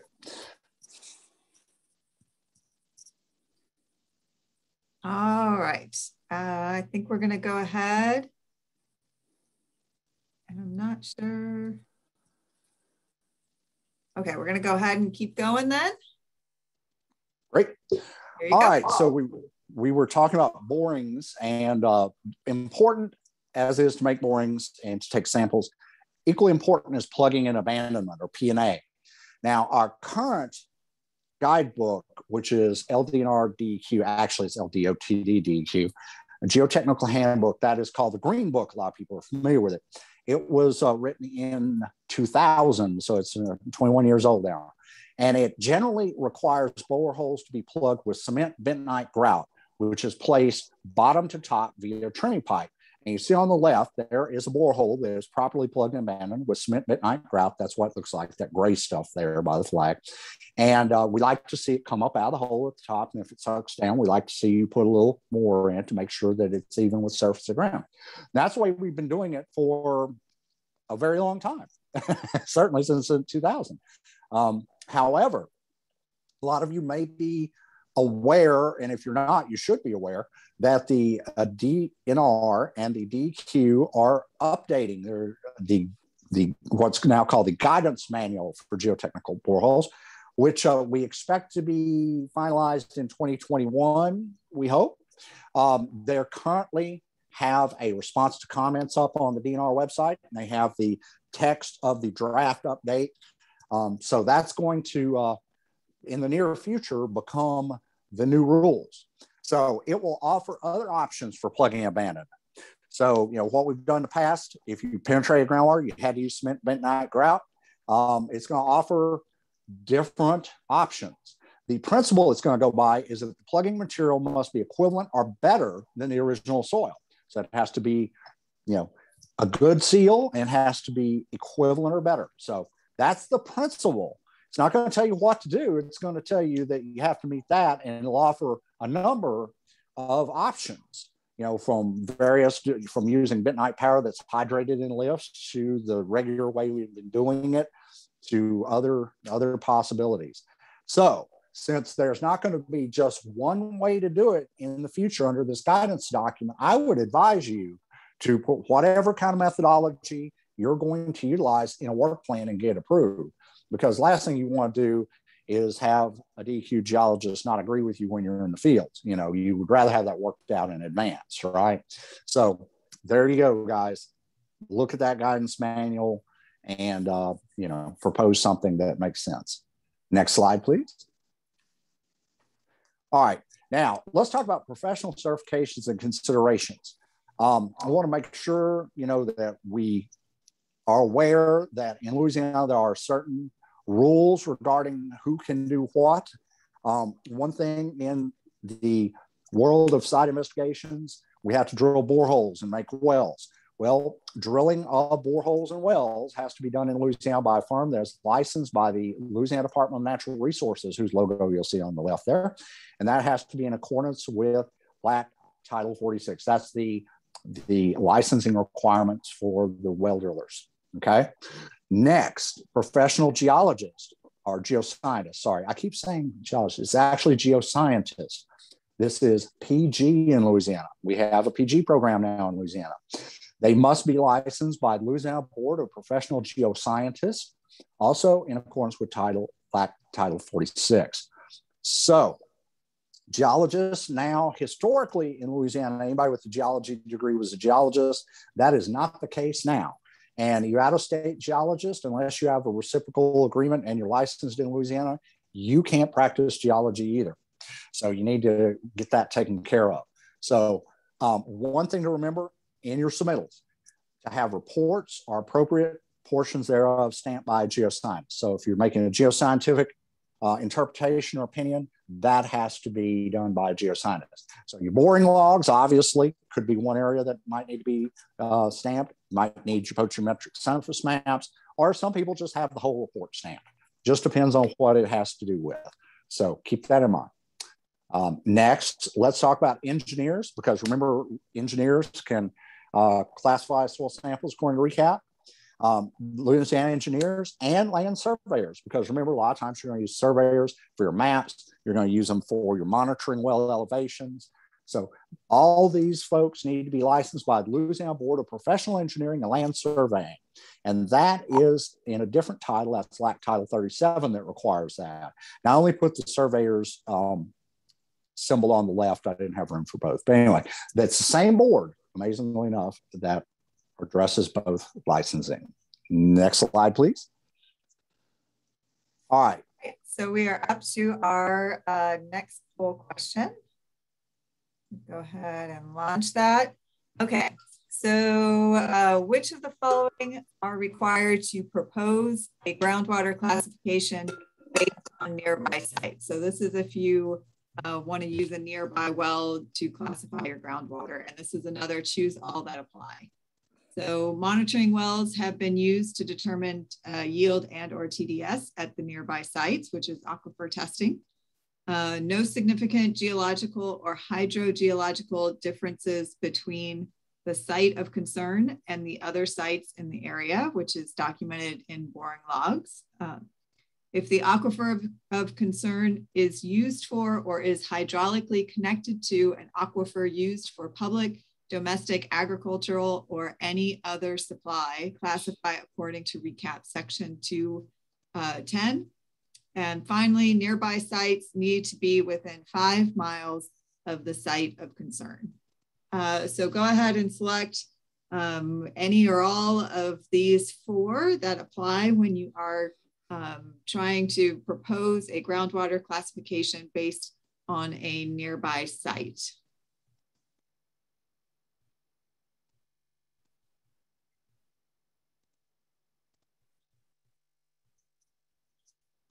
And again, we're also using this just to document that you are in fact still with us. So go ahead and make your selections based on what you know so far.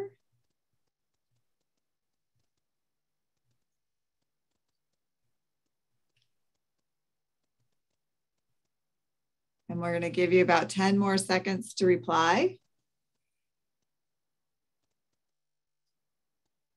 All right, 5, 4, 3, 2, 1. So select something if you haven't yet. And I'm going to go ahead and end the poll. Okay. And I will share the results. This one was a little bit of a trick question. The correct answer, the first 3 are all required. The last one is actually a trick question. The nearby sites have to be within 1 mile of the site of concern, not 5. So just make sure that site is within 1 mile and that you're satisfying the top 3 considerations as well. Okay. And Keith, I will pass it over to you to talk about sources of information. Okay. So subtitle is Where Can I Find Current and Historical Information? Now, this last part of the webinar, I've used a little bit more lighter information and let more pictures because I think we've had enough heavy content so far. So I want to try to provide some help based on, you know, the experience of DEQ and doing these kinds of investigations and having them done in Louisiana about finding interesting information and where you should check to do this. We should all be aware of this kind of stuff, but you know, it's kind of helpful to remind some of the new people or some of the people who've been around for a while that these things exist. So next slide, please. All right, the obvious sources. Okay, I shouldn't have to say this, but you know, we're going to say it anyway. All right. First, DEQ's electronic data management system. It's awesome. It's online. You can check it. It's available. Everything that we have about a site is in its AI number. We have new ways to search, and you can search for nearby areas, towns, whatever. Make sure to use all the available information that's at your fingertips. You know, you can sit at your desk and do that. The next source information is EPA records. Unfortunately, EPA doesn't have an EDMS. You know, they have certain online things like EnviroMapper and community information. You can put in a location and it'll search through it in the background and present things to you. Like, you know, perhaps there was a CERCLA site nearby that a removal action was performed on, but you can't actually look at the records generally online there. So you may have to make a FOIA request from EPA to get those records. So you want to make sure you do that far enough in advance so that you can get that information sent to you. Next is title information, your parish, conveyance, and mortgage records. They're going to tell you what used to be there, who used to own it, you know. Maybe if Joe Bob's Dry Cleaner used to own the site, you're concerned about that. I would be. Next, you have the facility records or the property owner records. You know, don't discount what they may have on site or what the property owner may have in his file cabinet, his or her file cabinet. You know, those kind of records could be critical, you know, particularly when you consider that background history information. That's very useful. Now, on-site inspection, never skip that step. I already told you about the site in Mansfield where you did. You know, if you look at maps, you look at aerial photographs, it's nothing like being there. You know, that's where you really see what the situation is. I would never consider doing a site investigation of a site I have not visited. All right, so let's get rid of the obvious sources and go on to new sources. All right, interviews. You should ask the old guy or gal. The gentleman at the left is an old guy. He's a friend of mine with Clean Harbors, but not only has he worked at Clean Harbors in Baton Rouge, he worked for Safety Clean, he operated before Clean Harbors, and he worked at Rollins, which operated ever since it existed as a disposal facility. So he's been there nearly as long as the facility. So, you know, and this is somebody you're going to find from talking to the people on site, or sometimes these people, though, aren't working at the facility. Maybe they're retired and they can, you know, give you their contact information. You know, you offer to buy this individual lunch or some coffee and have a talk with them. A lot of times retired people are happy to talk about, you know, the way it used to be in the good old days or the bad old days, depending on your perspective. But those are, you know, wonderful source of information you should never really discount. All right. Next, long-term neighbors of a property. You know, sometimes people that live near a site, you know, they see what goes on. You know, they're aware of what's happening in their area. One site I'm working on in the Abbeville area, there was some buried waste on site. And while we were out there exploring, you know, looking for this buried waste, one of the neighbors approached us and said, "Hey, are y'all looking at this strip of land over here?" And we said, "Oh, no, that wasn't part of the property." And she goes, "Yeah, but we saw the guy out there with his backhoe on that strip of land digging holes." Okay, so we went and found out who owned that strip of property, got an access agreement. We began to survey that as well. And guess what? We found 4 burials on there. We would have never looked there otherwise. So dynamite information. In small towns, Don't ever discount the postmaster or postmistress. If the local, postmaster generally knows a lot about the town, they're going to know where things were, and they'll know who ran things and things historical. Next, we have city officials and their records. That is important.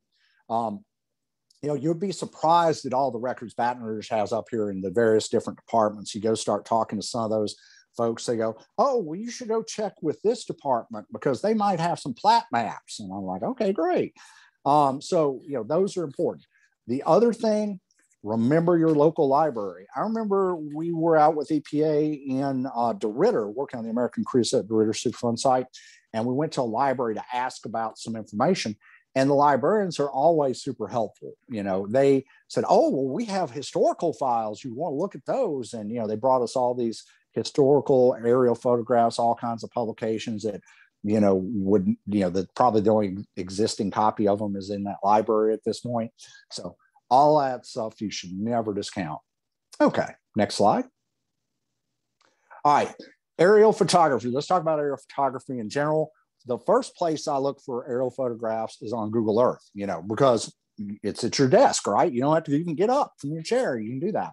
Well, some of you may not be aware that on Google Earth, you can view a aerial photograph or map over time. They call it a map on Google Earth. But anyway, so there is a little symbol, and I think you see it there. It looks like a clock face, right? And when you're looking at a location, you click on that clock face, then you'll get a bar scale like you see at the bottom of this page. This particular one is terrible, but it's the one I could cut and paste from an image. But this one only has a couple of aerial photographs. Some of them have dozens of them going back some period of time. Google Earth is always trying to scan in more data and have more stuff. Now, that's the good news. It's at your desk. It's free. You can check it right now. The bad news is the resolution is generally poor. These historical aerial photographs probably were not the highest resolution to begin with. And secondly, when Google Earth digitized them, maybe they lost something in translation. So I find a lot of times it's not wonderful, but like I say, it's free and you can do it right now. So anyway, next slide, please. Other aerial photography sources. Well, these are some that DEQ uses regularly. And, of course, this may not be appropriate to all areas. Hey, I work out of the Baton Rouge area, so it's what I know. But, some of your regional universities may have collections, or some of your regional libraries may have information that you want to pursue, which, hey, work your area. For us here in Baton Rouge, and, you can, if you have resource Baton Rouge area, you can always check with the Louisiana Department of Transportation and Development, that's DOTD. They have a location and survey section. And in that section, they have a unit called Photogrammetry. Now, this basically deals with their aerial photographs. The DOTD regularly photographs roads and sometimes larger areas like cities, or sometimes corridors where a highway might have been proposed, for transportation purposes. Now, keep that in mind. They are doing this for the roads. They didn't do it for you, but they have the resources. They have these overflights, and they often have the negatives, which they can enlarge.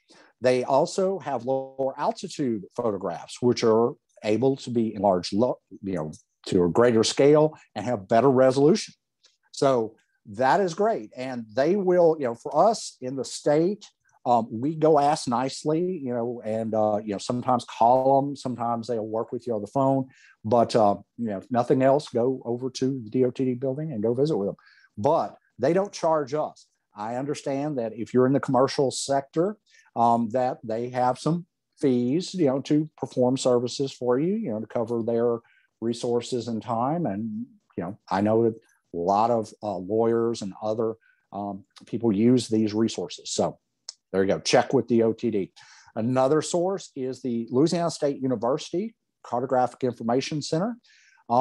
They are a map library, really. They have maps, they have aerial photographs. Of particular interest to us is the Soil Conservation Service aerials from the 20th century. Those are high altitude though, and since what they have are photographs, they really can't be enlarged. What they can do is scan in that photograph and get it to you. So historically, you had to go in person. But I've been informed that they now will do some business over email or phone. So contact them and see what they are willing to do for you. But remember, that's kind of a sideline for them. They're there to teach. Next, commercial services. You know, a lot of times that is the way to go. You sub it out to a firm that does aerial photograph. They research all the potential aerial photographs and produce you a nice package of your facility over time. It's a lot of times worth it. Okay, next slide, please. I wanted to show you an example of an aerial photograph that we got from DOTD. This is actually from a DOTD road project. This is Highway 42 and Roland Road in Prairieville. And DOTD wanted to expand this road, add more lanes to it. You know, it's one of those things they do a lot. But one of the problems is that there was cattle dip vat there. And cattle dip vats, if you're not familiar with them, we used to dip cattle in arsenic solution to kill ticks that spread brucellosis. And they had to dip cows before they transport them across parish lines back in the day. So if you see in the center of that photograph, there's a dark line. That's the actual dip vat. They were little narrow things that were full of an arsenic solution. They had a small pin at one end where they put the cattle in and run them through the arsenic. They'd dunk their heads under so they got all the ticks on their ears. And then there's that catch pin on the left there where they would come out. They'd have a drip fan. You can see part of that drip fan. And then they would be in that pin. They'd load them back up and go. So that's the location of it. One of the things you can do with these historical aerial photographs is you can measure from features that still exist with the scaled aerial photograph. And like those telephone poles might be in the same position. You verify that. The center of the road probably is in the same position. And you can measure distances, and then you know exactly where you want to put your borings, perhaps. So that is just an example of one of the DOTD aerial photographs. All right, next one, please. Now, Sanborn fire insurance maps. These are fascinating maps. We see one on the left from the 1800s, 1885, from the city of New Orleans. Now, Sanborn maps were produced by the Sanborn Map Company. They go back into the 1800s and throughout the 20th century. They were created to allow fire insurance companies to assess their liability in urban areas. So where are you going to find Sanborn insurance maps from? You're going to find them from the cities. You know, that's where they got paid to do the mapping. Now, this is old school. I mean, it is amazing work done by hand. And we'll show you that in just a minute. They're very detailed. And because they are, you know, based on fire insurance and risk, they show you potential fire hazards. So like gas tanks, tanks of chemicals, you know, it's kind of interesting to sometimes document whether something had a night watchman, because the night watchman might see the fire and put it out. You know, those are all potential things that you see in these Sanborn fire insurance maps. Now let's go to the next page where we'll look at an example. All right, now this is the Sanborn insurance maps for Lafayette in 1928, 1940. Now, for those of you that aren't familiar with this, this is the corner of University and Cameron. So they were called different things back then. University was called College because it wasn't a university yet, and Cameron was called Scott Highway. So these are, you know, the streets are the same, the names have changed. So when you're looking at these, you kind of have to look at it, and you're like looking for university, can't find it. Well, you know, we found where it was at, but it was college back then. Now on the left here in 1928, we see in this map that there was some interesting stuff going on there. See the dance hall on the upper left? That's kind of interesting. D generally means dwelling, but see the little round circles on all the corners that say GT? That stands for gasoline tank. All right, then you want to find those, don't you? Then look, filling stations are on two corners. One of them had 3 gasoline tanks. There was one on by the dance hall. So those are various different things. And you see covered areas, you see porches. They even show you which way doors open, to the inside or to the outside.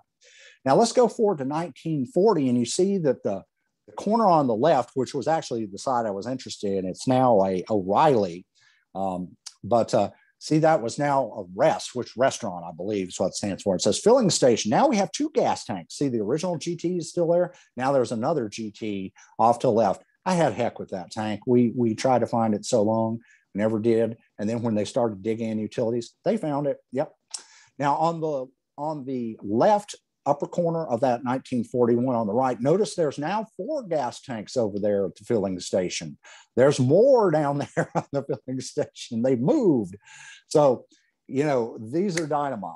You really should use them for your historical sites. DEQ personnel, or actually state employees, we have access to these through the state library system. You can go get you a state library card, then you can access them online.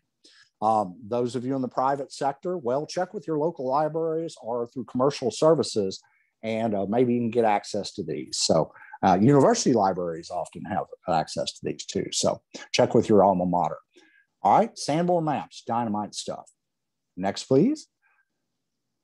All right, let's talk about geotechnical surveying. This is a big field to find buried things like underground storage tanks, drums, pipelines, and utilities. You know, those utilities we were concerned about. This guy on the left is using a magnetometer to determine changes in the Earth's magnetic field that are caused by metallic objects that are between him and the center of the Earth. Interesting, huh? There's also magnetic locators, which are like your average metal detector, but much more precise. These use GPS technology and the detection equipment to build you maps that are accurate, that show you where pipelines and these other barrels might be. Now, some of the electromagnetic detectors may not be as useful to detect non-metallic objects, like say a plastic drum. However, the experts in this tell me sometimes that void space creates enough dissonance in Earth's magnetic field that you can detect it. So I'll give them that point if they can detect it, good. Now, problems with using this technology, if there are other magnetic objects that can interfere with your readings, like if you have some thick concrete that's full of rebar, kind of hard to see past that. If I've had false positives from nearby fences, if you got a metal fence nearby, within so many feet of that fence, they really can't get very accurate readings. So there are some limitations to it. But hey, seeing what's under the ground, great stuff. Next, geotechnical surveying, GPR, ground penetrating radar. Everybody wants to think this is a fantastic technology. It does all kinds of stuff, and it's not bad. It's not bad. What we have here, you see the guy with a little tricycle rig on the left. That red box down there is the actual radar unit. It's sending radar waves into the ground, and it's reflecting off of things in the ground and coming back. And then he's using the detectors and GPS there, to make that scaled map that we're talking about with details. So that's all part of it. So one of the good things about GPR is it can find things that aren't metallic. They can be things based on differences in soil density, like an excavation area. One of my favorite ones is we found on that Rite Aid site, that O'Reilly site we were talking about, we found a tank grave, which is where somebody dug up an old gas tank and then refilled the hole with soil having a different density than the original soil. And gosh, it stood out like a sore thumb. So that's really great stuff. One of the problems with the GPR, of course, again, thick concrete may interfere with the radar wave's ability to go through and reflect off subsurface objects. Another thing is high water tables. If you have the water close to the surface of the ground, it hits the water, that creates some problems. That the people that do this tell me that that's not a limit. I mean, it's not absolutely going to make it not work, but it decreases your sensitivity and your ability to see depth. So it's a limiting factor, maybe not a confounding factor. So, all right, GPR, good stuff. Both of these are done by experts, that have experience in reading these. Then they take the data from these and they do post-processing using computers and GPS to make you some maps. Now, you find subsurface anomalies, and that's what they call them. They don't tell you it is a drum. They tell you it kind of looks like a drum, So that's the joy here. One of the things, my company, I was saying B&L companies from out of state, they, before they do any work on a state up in Pennsylvania, apparently they do, EM surveys and GPRs of the site. So they know where everything is as far as USTs and all that. You know, they don't find these by accident. They do them on purpose in advance. So if you're looking for a subsurface anomaly, it's going to work in your location. I advise it. It's good. It's a good technology, and a lot of them, it's a lot cheaper now than it used to be. So, okay, next slide. All right, unmanned aerial vehicles. Now, this is the new, really popular area. We're hearing a lot about them. The UAVs is the official name. Drones is what a lot of people call them. They come in basically two different types. They have little mini helicopters like the one you see on the left. This is one of DEQ's unmanned aerial vehicles. That's Jason Smith, our unmanned aerial vehicle pilot, who is certified. He has a pilot's license to fly these. Now, that's important because these vehicles are not the toys you buy at the mall for your kid to play with in your backyard. The one on the left there, I think, cost $8,000+, not counting the camera. And so that is not something you want to lose. Explain that one to your boss, right? So, flying these is a thing that needs to be done with a certified or licensed pilot. Now, one of the things about them, you can get low-level aerial photographs. I know all the realtors love to fly over houses now and show you that. There's a roofing company in Baton Rouge that likes to take a picture of every roof it puts on, say, oh, look at our good job, And so they have a lot of uses, but, they can be used to map a site. They can, in coordination with GPS, they can be used to look for leaks using special cameras like infrared. You can look and see if you've got fumes from a pipeline, there's a leak you're not aware of. They have a lot of uses, and I'm sure that they will, get other uses as we go on. There'll be different sensors and cameras involved. So I keep waiting for the ones that can fly out and take samples for us. But anyway, we don't have that yet. All right, next. All right. So that brings us to the end of the presentation part of it. So we have one more poll left just to see who made it to the end. We're going to go ahead and launch that. What are your favorite historical sources? Choose all that apply or add more in chat. This one's just more of a fun question, just to make sure you made it to the end. No right or wrong answers. So whichever ones you really enjoy using. One note on the drones, I heard about a site in New Orleans where the building itself was in danger of collapsing. So they weren't able to actually send anybody inside because it was a safety hazard. So they actually sent in a drone and were able to go through and figure out, what needed to be addressed, what areas maybe people could go into safely and what needed to be done in the other areas to shore that up, to make sure that people could get in there. So that's a really great use of drones, or the unmanned aerial vehicles, as we're supposed to be calling them. All right, some of the ones that have come in through the chat. City directories, yes, very helpful, very helpful. Sonris, hopefully I'm pronouncing that right. Another great resource. Anything else you want to put into chat? I also, asking the folks that are around it, I was glad when ASTM added that in and started requiring the interviews for phase 1 assessments, that don't typically involve sampling, but it's still just a good idea to ask the people around, what was there before. You can learn a lot of great information that way, make friends with the neighbors. Another suggestion, previous owners or current owners, those are a really great source of information as well. All right, it looks like there's about 4 of you that haven't replied yet, so we're going to give you about 10 more seconds to put something in.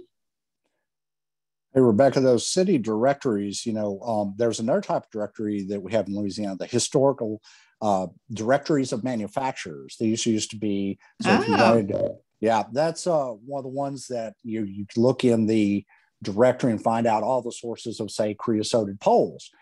We use those to find most of the creosoting sites in Louisiana and wood preserving sites. So Yeah, we're aware of those at DEQ. Another interesting one was the Louisiana Wood Preservers Association. On one of our wood preserving sites, we found some of their brochures. You know, we're talking about some of the information you find on the facility, and it listed all the members of the Louisiana Wood Preserving Association, which led us to some sites we didn't know about.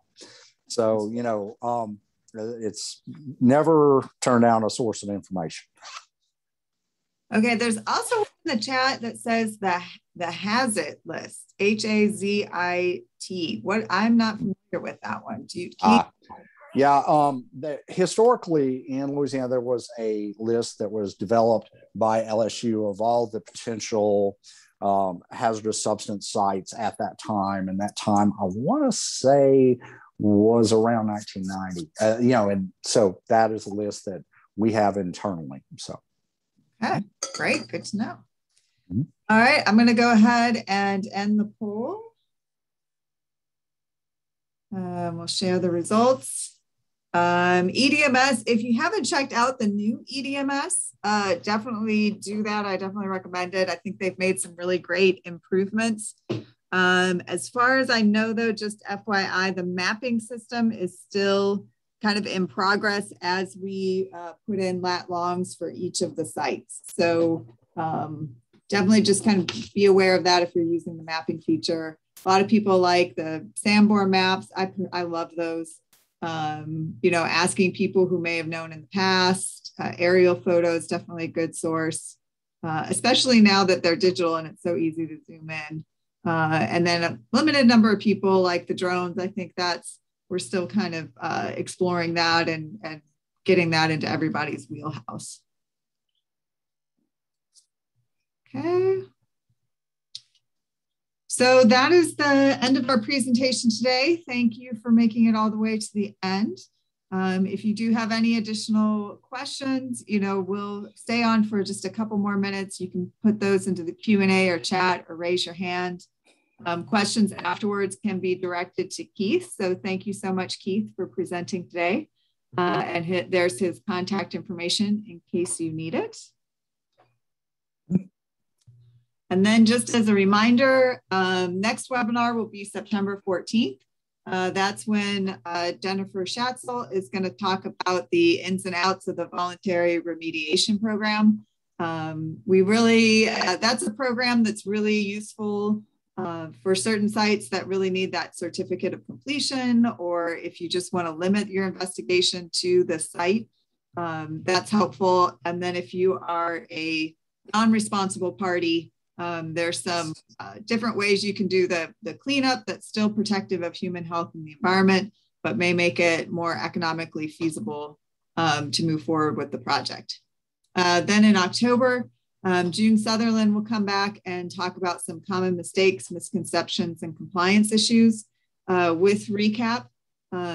So our goal for these trainings is really to facilitate the investigations underneath the Brownfields program and get those sites, you know, ready for reuse sooner. And one of the things we found is one of the barriers to that is people either not turning in reports that don't meet all the requirements of Recap, or not really understanding that, and also helping some of the new team leaders kind of understand Recap in order to review those reports expeditiously and be able to help the consultants and the applicants through that process. So June's kind of highlights some of the common mistakes we see that are those barriers, and hopefully get these properties back into reuse quicker.